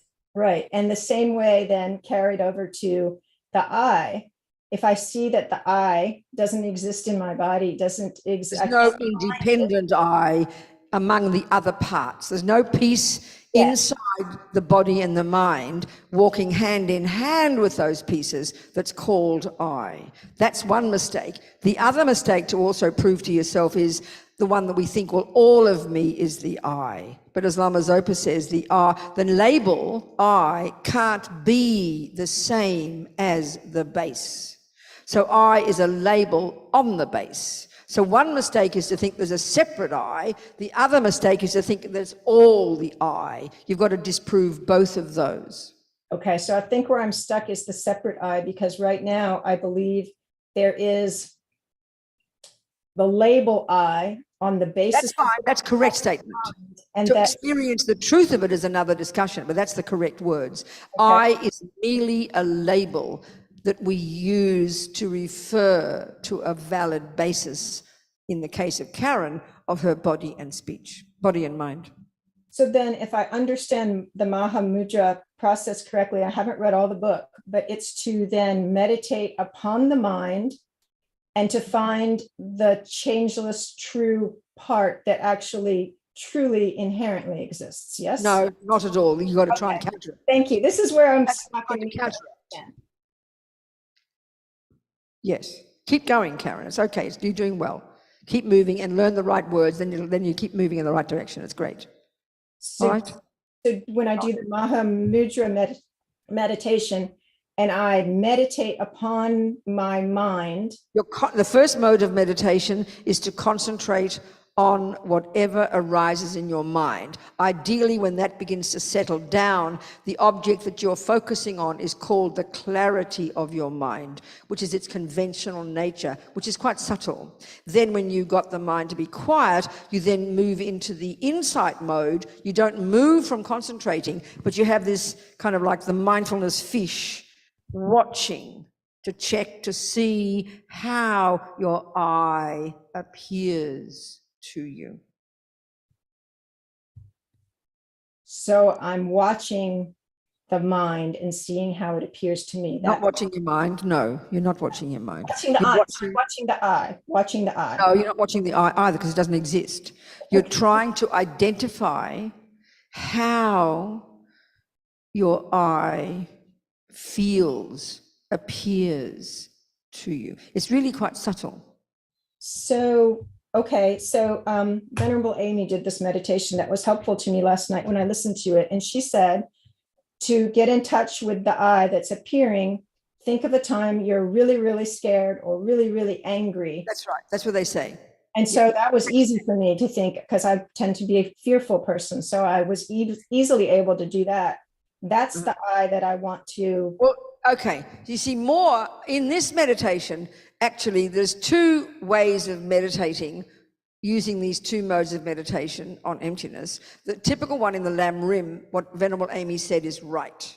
When you sit to meditate, you do your concentration first. Then you stop your concentration and you go to the second mode, and then it's good to remember, to recall when you're nearly run over by a car, when someone tried to harm you, when you feel really hurt and insulted, you remember that feeling, and that's the thing to grab When the feeling of I rises, you try to grab that and catch it and see how it feels. Yes, exactly. So the watching, like the quiet fish in the water, is watching that. Yes? This mindfulness fish is doing very subtle analysis, you're not moving from the concentration on the mind, though. That's always there. And best if you just read Lama's words is the best, sweetheart. In that chapter, meditate on look for the self and find Mahamudra. That chapter, he gives a long way to try and think about it. You know. Thank you so much. All right, sweetheart. Thank you so much. What else, people?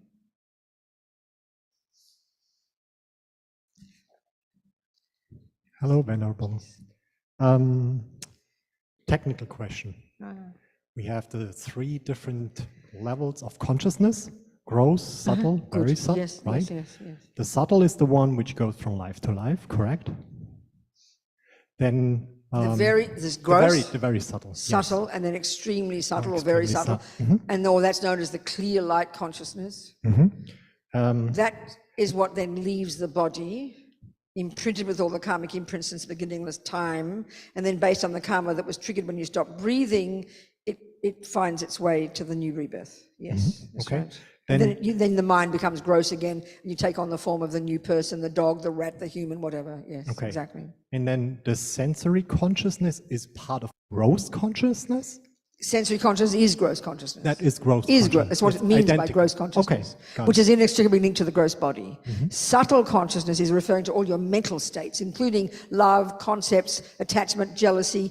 They're the subtle consciousness, even though we still access them while we're gross. But they, in their nature, are subtle. They're mental consciousness. That's mental consciousness. Cool. That's your subtle consciousness. All right, that was the next question I had. Concept is subtle. Subtle, that's right, exactly. Mental consciousness, not just concepts. There's another subtler level of mental, but the concepts are mental consciousness. Okay, and the imprints, they go down to the very subtle. Well, the imprints are just there, you know. I mean, you can say just the imprints are in the mind stream and they never go away. Your mind is programmed with these tendencies. All the grosser parts of this life disappear and the very subtle mind goes on, and the imprints it's the tendencies, the karmic tendencies that drive it to the next rebirth. And then depending on the life that you're going to get, the new tendencies ripen, you become like a lion, you have claws, you have a body, you have, you know, blah, blah, blah.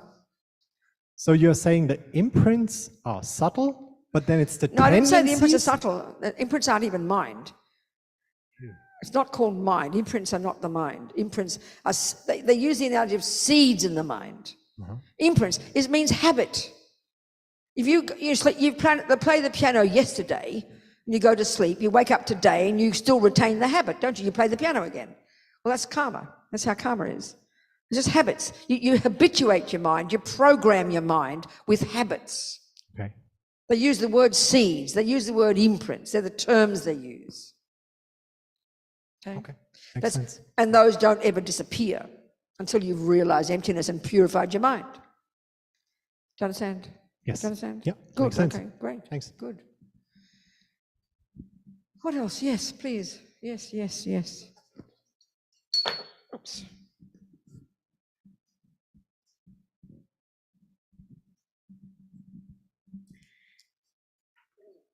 So I'm curious about purification. Yeah, good. Because the practices look pretty long to me. The practice what? They look long to me. It looked long. And I want to start doing it. Looked long. Oh, I love it. Go, sweetheart. So that I will do it. Because it's long, you don't want to do it. I'm thinking that I'll let my life get in the way. I understand that. It's a big drag, isn't it? I agree with you. I know.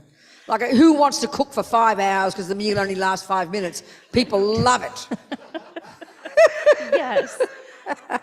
So go on, what's the question? So what is the most important thing? I mean, Okay, I I will assume tell that you. I go through the day and I will tell you, make honey. a lot of mistakes. I will tell you. Every millisecond of what you think and do and say programs your mind. So given that you're a regular person, you've probably got a bit of attachment and anger and jealousy and laziness and pride. Am I right? Yes. Join the universe. So then on the basis of this, you do actions with your body and speech. Maybe you're not a terrorist or anything, but you know, we eat too much food and lie down and sleep and watch the telly, and because we can't be bothered, and we're kind of a bit mean to people and badmouth auntie behind her back. We do that kind of thing. Would you agree? Yes. Okay. Well, they leave imprints in your mind. And you know yourself right there, you don't want to have people be mean to you. You don't want to be, we don't want, so even the first thing about karma, and I think we really miss this in our culture, it's all about you. You've got to first know that you create your own experiences. And then second, when you start to think about suffering experiences, you've got to really not want them. Right. You've got to think, oh my God, I don't want to be harmed. I don't want to be lied to. I don't want to be stolen from. Forget lower realms. Okay, that's too abstract for you. Forget that. You don't want suffering. It's pretty clear. When the Buddha says you create it, so then you better learn if you don't want it. Like if you don't want diabetes, you better learn to know what the cause is and stop doing it. But what drives you to stop eating sugar is the wish not to get diabetes. So we've got to think of the future suffering results.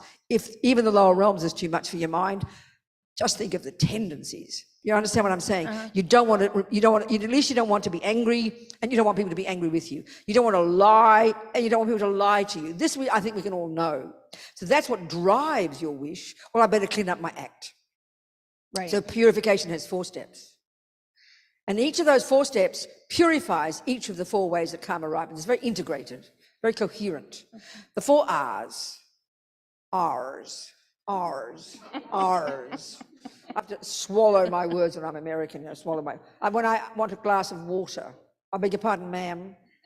And I got to go, water. Or I have, like even this morning when I went for lunch, I asked for butter on my bread. Huh? She said, huh? What? I said butter. I had to say it 3 times. Butter. Butter. We say in Australia, butter. It's hilarious, I agree. Anyway, never mind. So you've got to do the 4 R's. And the first one is you regret. So the first one is, use analogy of, diabetes. You don't want diabetes. That drives you.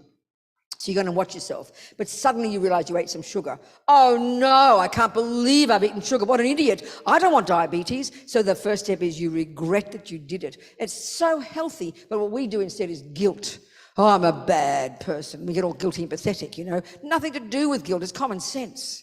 Because why you say, oh my God, I wish I've eaten sugar, what a fool, because you don't want the result. So you've got to realize the result of negativity without guilt, without shame, but just common sense. So you sit down at the end of the day and you remember a few things that day. You kick the dog, you badmouth your boyfriend, you shouted to your mum, little baby things, whatever we do, and you go, well, I don't want the results of that. For me, this is all about yourself. It's not compassion yet.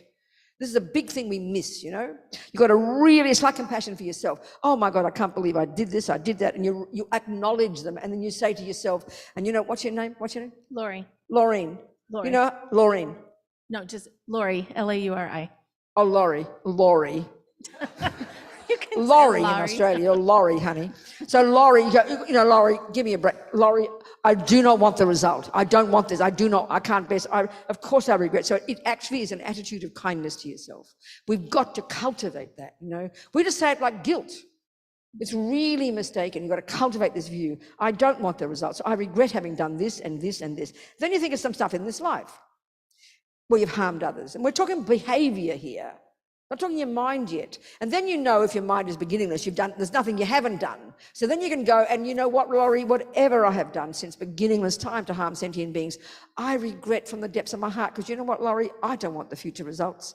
That's regret. So intelligent. Do you understand? Yes. Then you go, well, whom can I turn to? Where's the doctor to give me the medicine? That's the second part, refuge. And that's what we think of the Buddha, because he's our doctor here. That's the relationship we have with the Buddha. One of the ways is as a mentor, as a doctor, as an advisor. Who's got the medicine that I can take? So the second step is reliance. You think of the Buddha, so you visualize above your head the Buddha. The one we do is Vajrasattva, if you're used to that practice. You visualize. And if you've got a guru, you think there's the Buddha as my guru. How amazing. And you can do a refuge prayer, but I just prefer to think, wow, I'm so happy I've got a decent doctor. And make it real, Visualize above your head, that's refuge. The second part is also called a reliance. It's a bit peculiar for us, but that's where you now have compassion for those you've harmed. Reliance in the sense that you can't get compassion if you don't have people who've harmed you or you've harmed. How can you have compassion if there's nobody suffering? So you've got to, in that sense, rely upon suffering people in order to encourage yourself to have compassion. So the second part of the second step after refuge, you now think of those you've harmed. You kicked the dog, you badmouth your mum. Whatever you did, you think of those and you think, I must purify for their sake. The first one is you thinking you purify for your sake. Now it's for the sake of others. And if you're brave enough here, you think of those who've harmed you. Why are you having compassion for them? Because they're going to suffer in the future because of what they did. That's the second step. Third one, you better now take the remedy. So here, this is often called the antidote. So that means anything that's the opposite of what you've regretted, you do that. So if you're regretting lying, then you try, during your life, you try to tell the truth. If you regret stealing, you try to give. If you regret killing, you try to save lives, like help save an ant from being drowned. But here, the most powerful practice, all the lamas would say, because it's related to the Buddha, is the visualization of the Buddha and using a creative imagination, the nectar coming, purifying you, as you say the mantra. That's the third one, the remedy. And the fourth is resolve. You determine not to do again. Do you understand? Yes, yes. You can do that in 1 minute, Laurie, with sincerity. Okay.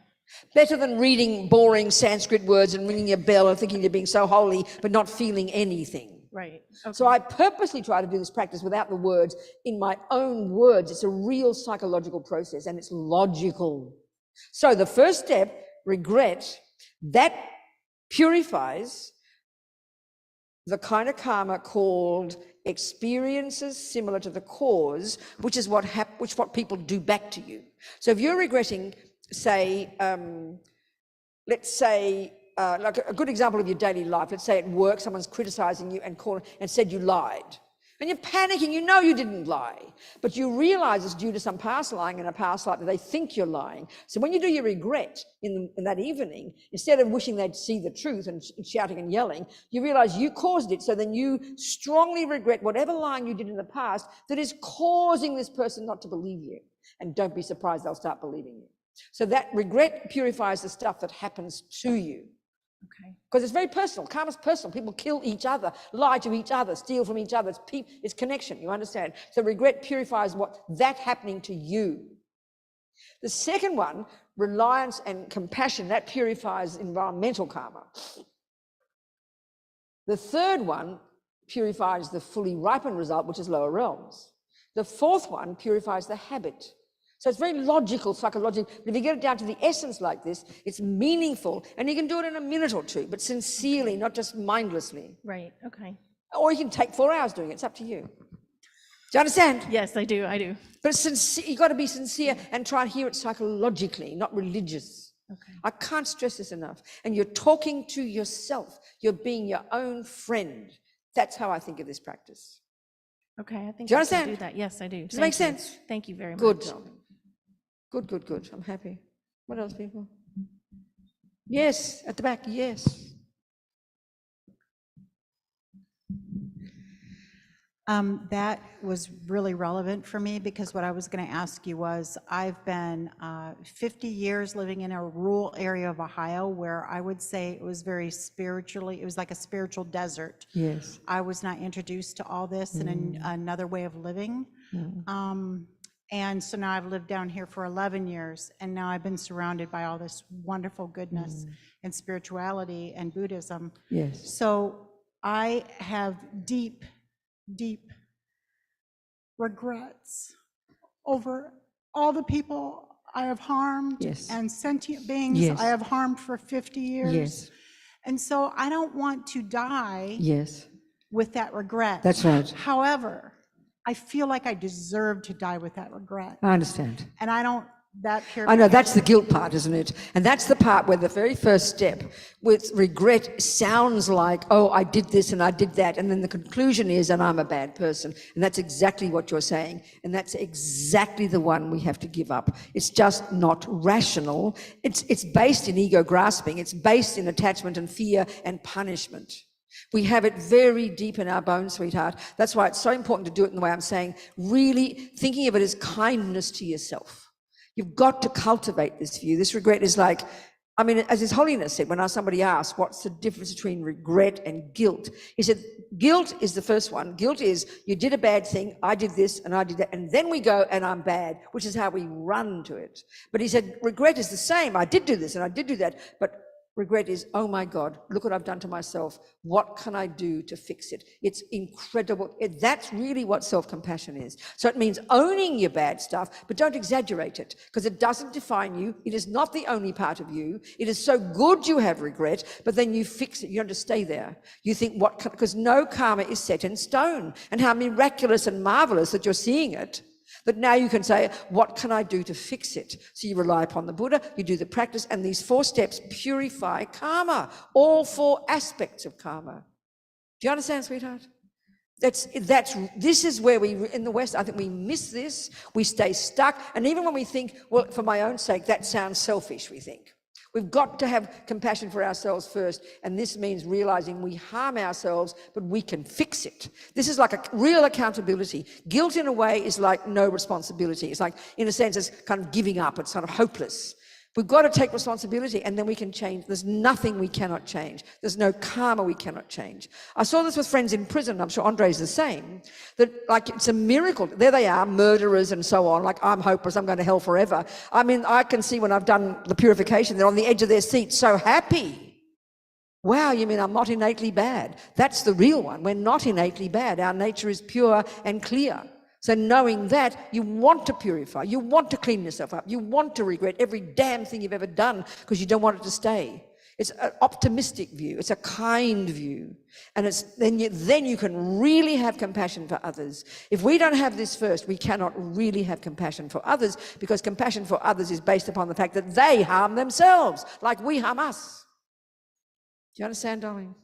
So you regret everything. And that's why after you've remembered a few things, the 50 years of stuff, then you go, and whatever I've done, you know what, sweetheart, talk to yourself, I regret anything I've ever done, because you know what, I don't want the future suffering. You've got to say that. That's the meaning behind regret. You're sick of the suffering. I don't want more suffering. Then you have refuge and compassion. Then you do the practice. Then you vow not to do again. You know, and it's then progressive and organic, step forward, step forward, step forward. Yes? Good, sweetheart. I think in your course notes, I've put these teachings in there. I think it's in there. One, maybe not the purification one, but we've done this so often. I don't know if I can't remember what I sent. I'll have to look. And then if the purification practice isn't there, I'll send that as a PDF and you can post it, yeah. Look, sweetheart. Go on, people. What else, sweetheart? Yes. There's a question on Zoom. Good. About the 4 R's. Yes, good. The question is, I'm a little confused. I've done Vajrasattva retreats with Venerable Amy, and step 1 was refuge, step 2 was regret. Oh, okay, different order. They teach in different order. All the Lamas teach in different order, and that's completely valid. This is just the one I like. You know, that's all. Because in a sense, for me, why would I rely on a doctor if I first haven't regretted something? Sort of like rely on a doctor and then later regret eating the sugar. I think I've got to regret the sugar first, then think, well, whom can I turn to? That's the logic of these steps for me. And Lama Zopa teaches in different ways as well, and that's totally fine. So whatever works for your mind. It's perfectly valid. Yeah. What else? Yes. Yes. You got the mic. Sweetheart, Thank you, talk to dear. me. Yes. Some large things, as simply as I can. Yes. Okay. The other side of life. Over the years, I have felt that I've been working with the folks that I know on the other side. You mean dead people? Yeah. You call them, what do you call them? Spirits? What do you call, and what, I mean, do they live in a realm of existence? Because Buddhism will talk about different realms. Yeah. So, what, I mean, these aren't obviously animals or hell beings, No. or are they gods? What are they, So these people? How do you call them? So Steve, my husband, okay, died about 28 years ago. Right, yes. Okay. So one dream I keep flashing on as I'm listening. So after Fukushima and the tsunami, so Steve was certainly Japanese in many lives and very drawn to awareness in that way. Okay, yeah, sure. Okay, so he came into me in dream form, whatever that means. Okay, yes, good, yeah, sure. He's standing in the debris. He takes his hand and runs it over his face and becomes Japanese. Okay. Suddenly he's in a uniform, white with black stripes on it.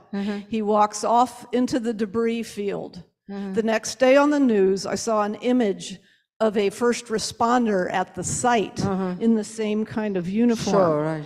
Now, Steve was drawn in life to being a shapeshifter, fascinated with that, fascinated with Buddhist awareness as well. Yeah, right. Let me share another. So just a second, before you go further, darling, I want to know if there's a question from this, and if there's not a question, I want to know your interpretation of this, because it's not the way I would talk, and it's not the way Buddhism would talk. So what are you learning from this? What's the point of this? So in that is my question. Okay, good. So are choices being made by consciousness to actually work with life from that place? So perhaps there is more than just reincarnating in the moment. I don't. Okay, all I can tell you is what I learned, and I don't know. I'm not highly evolved. I'm not clairvoyant. I cannot give much commentary to it. But all I can do, I'm in this system. I trust my mentors and my teachers. I'm learning this system, which comes from the Buddha. I got it from my teacher, who got it from their teacher, who got it from their teacher, who got it from their teacher. Do you understand? There's lineage from the Buddha. So all I can tell you is I know, according to the Buddha's view, there are 6, within ordinary samsara, there are 6 realms of existence. There are subtle beings who are in what's called the God realms, which is equivalent to paradise and heaven. Due to much virtue, they're blissful beings with light bodies. Then you've got the humans. Then you've got the animals. Then you've got these spirits, intensely suffering beings based on attachment. Then you have hell beings. That's it. That's it. So what you're seeing and what other people see, if I get a description from an Australian Aboriginal, it'll be another universe altogether. I won't even know what to understand, because we all have different ways of conceptualizing. We have different visions, different ways of seeing. I can only give this Buddhist view as my basis, and when I hear your story, I don't know how to interpret it. I don't know what to say. Oh, very interesting. Do you understand my point? Yes. Because there are so many methodologies, sweetheart. And I can only do one at a time. So I've got karmic connection with the Buddhist approach. I learned that one, and I try to use that as my way of learning. That's all I can do. Yeah, and to be authentic. As an artist, I like to think that there are an infinite variety of ways to design one's reality. There are, yes, but I would like to hope that we find a way to design our reality that's in sync with reality. It would be helpful. Yeah. So I don't know, I can't argue with other people's views. So I don't know what to say to yours. I can't give an answer. Okay. I don't know, darling. You have to work out your own stuff based on your own views. I don't know, because if you haven't got a lineage. And intuition. Whatever you think is best for you, you do that. And so my Hawaiian sister, I lived in Hawaii for many years. She was a healer, a kahu. So after she died, and I came back to the mainland to help my father, she came to see me. I saw her, and she said, it is not about the little cancer. It is about the bigger cancer. And then she said, and Randy needed to be by my side. That was our other friend that had also died a few weeks before her. Yes. So meaning that bigger cancer, the world, the imbalance, if you will. Exactly. And so this, I sense, is evidence that that sentient awareness is working from death as well. Okay, good. With life. Yes, I understand.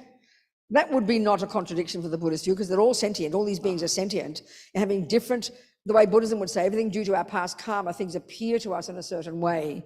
That's all. So yes, it's very fascinating to hear what you say, but I have no comment. Thank you so much, darling. Thank you. Thank you, sweetheart. What's your name? Melissa. Melissa, thank you, Melissa. So kind. What else, people? 3:30. Time to go soon. Yes. Yes. Just for clarification, Yes. did I hear you say when you were talking about the purification? Yeah. And you're thinking back on all the different things, you can kind of lump them all together, or do you have to do because individual? it's a bit like, you've eaten all that sugar, which is going to ripen as diabetes, and you can remember the few events when you had the sugar. Then you can go, and whatever sugar I've eaten that's been in my bones since I was born, I regret that because I don't want the suffering. You don't remember every occasion. Can't do that. Regret the lot and mean it sincerely that you know it's going to ripen as you're suffering and you don't want suffering. That's the energy. So what can I do about it? So I'm going to purify now and stop eating sugar and keep eating nice things to counteract the sugar. A bit like that, Do you understand? Yeah. And then one more question. Yeah. When you're talking about how they put I'm going to get his name wrong. Yeshe's body in and his leg was moving. Is Yes. rigor mortis? His what was moving? They were able Oh, to yeah, bend no, his leg? no, yeah, that's right. So because his body was still flexible after 5 days of meditating, because his mind was still in his body for those 5 days, the body didn't get rigor mortis. That's the point. And is rigor mortis Is a sign the mind that is gone. Mind is gone. Yes, Okay. good point. Thank you. That's the other. That's a very good point. Yeah, that's a sign that the mind has gone. Yes, darling. Yes. About regret, Yeah. when you regret everything that you've done forever. To harm another, to harm harm others, another or to break your person. vows and break your commitments and that kind of thing. Or harm yourself, yeah. Say it again, what? Or harm yourself. Including that, yeah, because we do. right. I mean, those actions themselves will harm ourselves, but we also love to harm ourselves personally by cutting and harming and abusing and I see. yeah, for sure, all of that. Absolutely. If you could regret that every day. Of course, it should be natural in our minds every second. So it's not that Absolutely. you're erasing that from your idea. What, darling? If You're what? not really erasing it from your Mind. Yes, you are, by then having compassion for those who harm you, then by doing the purification, and then by vowing not to do again. You're purifying all the 4 ways that karma ripens. You are. That's the point. And you do it every day because? Because you don't want suffering, sweetie pie. Okay. And because you don't want, and you want to have compassion for others as well.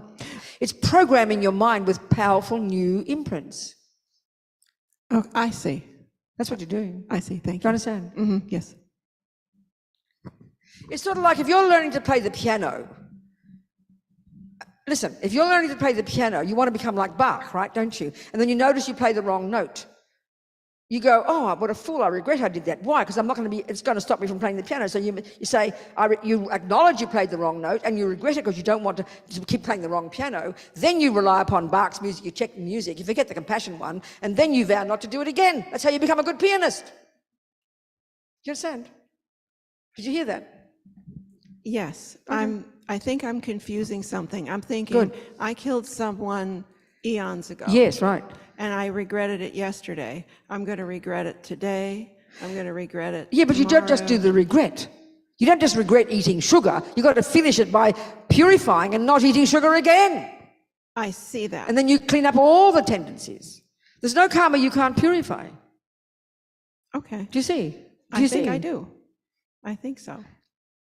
You see, the way they say it is, why at this moment we're not fully realized? Why at this moment you're not Buddha? Why at this moment your mind doesn't pervade the universe and then you see everything that exists and you know the minds of all beings, all past, all present, all future, and have infinite compassion for everyone? How come not? Is because of these the obstacles in our mind from harming and the rubbish that pollutes us and limits us. So by doing purification, you're putting atomic bombs under those habits. That way you're getting the weeds out of the way so the flowers can grow. It's like you're pulling out weeds. Yes. So the flowers and the herbs can grow. There's space now. Thank you. Do you understand, darling? I do. It's very dynamic, psychological, natural. Don't think it's religious. It's the mind. Do you understand? But you finally purify everything when you realize emptiness. That's when you cut the root. This just waylays the negative results. Do you understand? I think I do. Thank you. Good, darling. Good. What else, Andre? Yeah, I don't talk about this much, this aspect of it. Yeah. When my son died, a person came. I was leading meditation in the morning on Sunday mornings. A person came. I didn't know her. She didn't know me. She said didn't know about. So where were you meditating? Right here. Oh, in the center. Yeah, I was. And someone came to the class. Yeah, the Okay, Sunday, good. Go on. yeah. And so she came up to me and she said, I have to tell you this. I'm reluctant to, but I have to tell you this. Your son appeared to me and told me that he's okay. Okay, good. And so forth. Good, okay. Years passed, not years, months passed. And then I had this, I call it a dream. I don't know what this stuff is, right? And this very, very bright light, very, very well, I mean, it's bright. I could just see the form, it was bright. I didn't recognize. And he said, Pop, it's me, Daniel. And he said, I just want you to know I'm okay. And you keep doing what you're doing. You're doing good work. You got Daniel's permission. Well done, Daniel. Yeah, right. Okay. So my question is this, because of attachment. Yes. Am I seeing this because of my attachment? I understand. This is the thing. I mean, this is the thing. Okay, this is the thing. All I can say is this.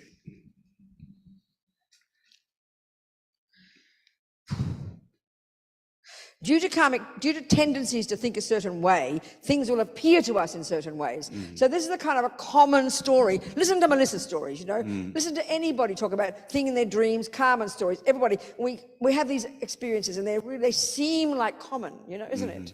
Yes. So again, all I can say is, I go, let me check this. Okay, so where was Daniel be? The Buddhist view would be either Daniel's born in the God realms, he's another human being, he's in the spirit realm, he's an animal, or he's a hell being. That's it. That's it. Yeah, right. So then I think, well, which one is that one? Well, it could be he's a god. That's the best one, because if he's a spirit, he's going to be too distressed. So then the best I can do is deduce from my own observation, not from my experience, because I haven't got it, but from my logical analysis, that means perhaps he's a god. But I can't even guarantee it's true. Right. Because we have all these appearances of things. We have dreams, we have things, we have visions, and until we're highly realized, we cannot be accurate. Yeah, right. I get But we tend to believe whatever we experience. Yeah. So people can have visions and they can be paranoid. They also believe them. So we have to really have doubt to what should I believe and what shouldn't I? So it's a nice story. It might be true. Melissa's experiences might be valid. Right. But I cannot say with certainty if they are. And if I had those myself, I wouldn't know either. All I can do is use this model I'm using to check what could be that. And that's the best I can do and leave it there. Right, yeah. Luckily, I've never had in my 79 years, I've never had a single experience like Melissa's, not a single experience like yours, not a single meditation experience. And you know what? I'm bloody happy I haven't. Yeah. Yeah. I'm not being rude, Melissa. Because you can live in la la land and think you're a saint. Like the number of people I've met, and this is so common, that people have incredible experiences which we call spiritual. You believe you're in the universe, you believe you're enlightened, you see every mind, you're in total bliss for weeks, and then you go just crashing to despair. Yeah. So we've got so many karmic imprints from so many lifetimes, and so many things could manifest. And if we make a bit of a mess in a spiritual practice 47 lives ago, it could manifest as some weird wacko vision now, and you think you're enlightened and you go mad. So I'm glad I'm just plodding along, you know, plodding along. Phew. Yeah. All I can say is that. Yeah. Yeah, I totally get that. So like I said to Melissa, I have no idea how to interpret, and this I have no idea how to interpret, but I'm happy for you. Yeah. And my thinking is that perhaps this is because I want this so much for Of course Daniel, you do, exactly, that's right. And so maybe that I'm creating that. No, that's the point, that's the whole thing. And so then leave it be, just let it be. That's why my feeling is if we take, like in the Buddhist approaches, it's not a creator, it's not just make up what you think, it's not just revelation, it's not hippy-trippy, it's a valid kind of worldview that needs to be coherent first theoretically, and the best I can do is work with that. And then when I hear the levels of realizations and power you can have, then I'm waiting for that to come, and then I can say, happily, I'll have a valid experience, you know? This is so helpful. Do you understand? Yeah, it's so helpful. One step at a time, Yeah, okay? so helpful. Thank you. Thank you. But meanwhile, thank you, people, because people have so many. Or if I listen to Australian Aboriginals, I swear to you, they had their experiences 40,000 years intact in Australia, no one interfering. So their view of the universe, this dream time they talk about, I can't even get my head around it. So humans are very clever people. We've got lots of concepts, you know, isn't it?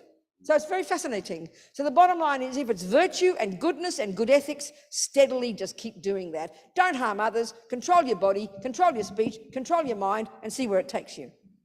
Sort of. Do you understand?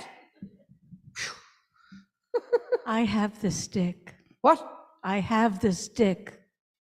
Oh, well done, Permission Wendy. to speak. Have you got something to say? Lots of us have lost people that we really loved and admired and respected. And I'm wondering that after they're gone, whether they appear to us in dreams with messages or not, what can we do for our side to bless them wherever they have gone? Yeah, I know. Well, if it's like someone like your guru, like Lama Zopa, if he appears in my dream, I don't need to help him, he needs to help me. But if it's like your auntie or your mum or Daniel, then you can say prayers and make aspirations and keep connected and hope they're moving in the good direction, you know, isn't it? And do prayers and stuff, isn't it? I mean, or my sister died, my mum died, my dad died, you know, those things. You pray and hope and pray that they, I don't know, Wendy, you know as much as I do. Come on. Okay. What else, people? I think it's time to go home. Isn't it? Or you something to Not say? Okay, quite. go, darling. Talk to me. He wants to talk to me. Yeah. I'm not trying. I always push half an hour before we end. I always say we're going to end first, but then it never seems to happen. Go on. Come on. Talk to me, sweetheart. Hello. Hello. Give the man the mic, please. Oh, yes, go. Yeah, Dennis. I just had a question about This is Dennis, right? Yeah, it It's is. Dennis. Talk to me, hun. In your right eye and your I left eye. can see you, darling. Yes. Both eyes. Good. About the eye label. Yes. I'm just kind of curious. I don't think it has anything to do with Buddhism. I think it basically has more to do with just our own feelings about ourselves. We have an I label. Okay, I is a metaphor. It refers to me, which is another metaphor. This is all the rhetoric of metaphors, right? We create these words that are metaphors, but our core experience is there. Where I'm from, where I grew up, what I lived through. It's in me. It's core. Yeah. It's here, no matter what I call myself. There you go. And you've got to work with that and from that and move forward. Right. There you go. But then around 15 years ago, I had some really difficult times. You mean your wife was bossing you around extra hard? No, it had nothing to do with, it had nothing to do with your her. wife. Okay, go on, Dennis. It had something to do with other people in, public office. Okay, go on. And after a while, I realized that what I called these things were angels. Okay. It was like the female part of myself. Okay, good. Was you see, we all have different. You see, it's so fascinating. Go on, Dennis. Go on. The female part of myself was kind of there protecting me, helping me get through things. Yes, good. And I called these things angels, Good, Dennis. whatever it was in my mind. I understand, darling. That was going on. But then the word you, I started to realize that when I say I am also saying you. Good. That sounds healthy. It's some kind of compassion That or sounds good. empathy. I like that, Dennis. Empathy's going on there. There you go. But it's like the man in front said about his son, you're doing these things out of necessity. You're doing these things out of the will to survive and keep going, having this never die attitude, like you mentioned before. But it just seems common sense to me after a while that there's no we put labels on everything. So conclusion, Dennis? Lesson, conclusion, question? I don't have a conclusion I want to Good. All right, I darling. want to speak about. All right, well, it's good to hear. Thank you, Dennis. All this sharing today, I like it. Thank you. What else? Go, honey. Talk. Yep. Thank you. Thank you, Dennis. I have a lot of friends who are atheists, materialists. They don't expect to see anything when they die. As a matter of fact, they expect to be annihilated. That's right, exactly. So are they going to see something or?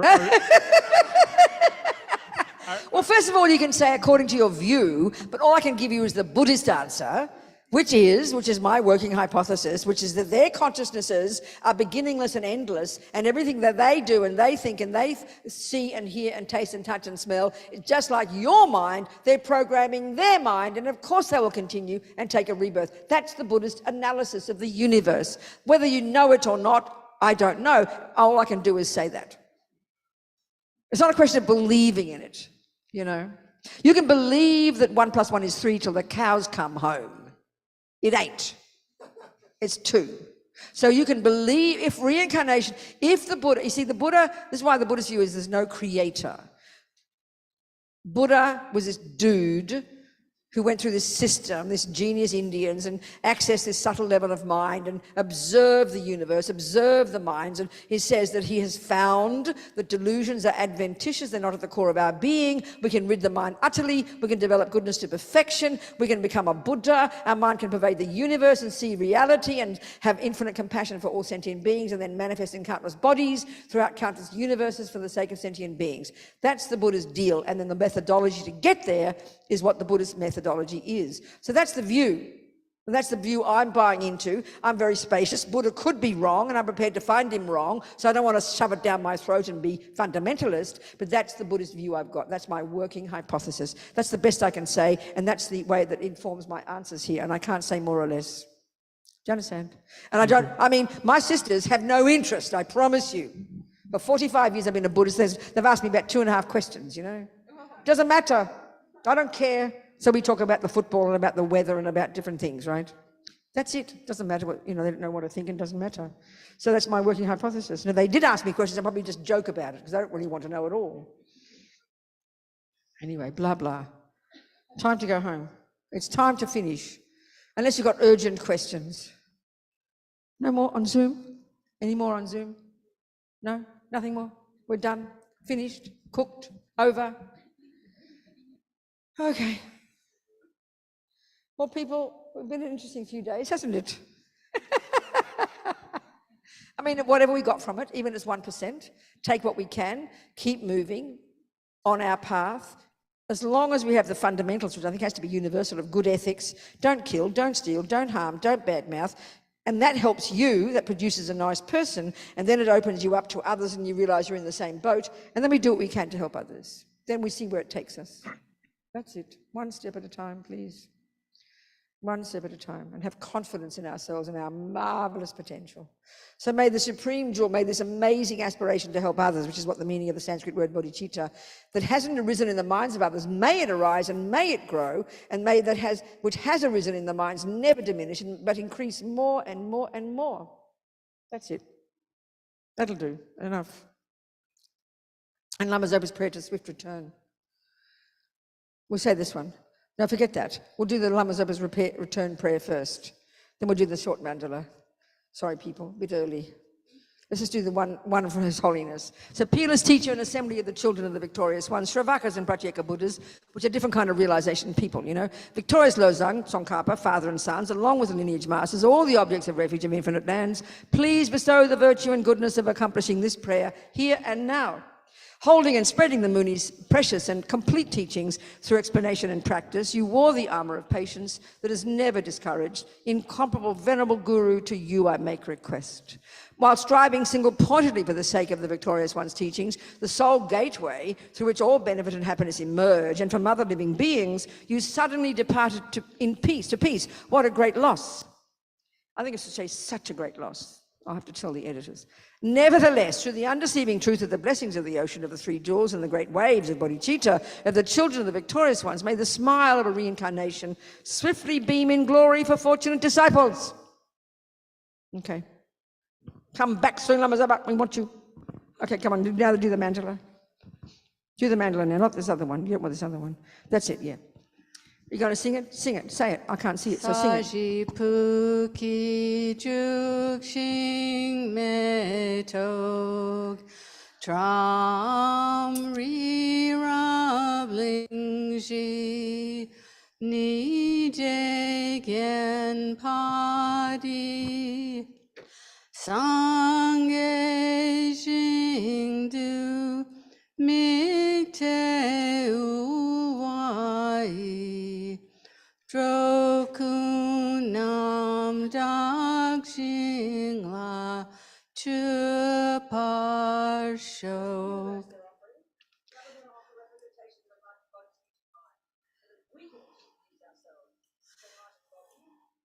Jetsun Lame Kuterapten Jing Nam Katrin Le Chok Churge Padang Lo Zang Tenpe Dren Me Sasungi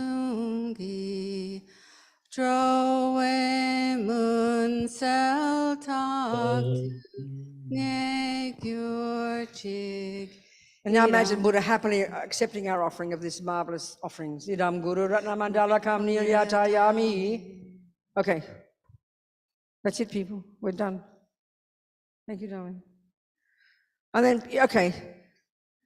This is, for those who don't know, this is a Tibetan tradition. I'm offering a kata.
Venerable, there are folks on Zoom that are making offerings as well.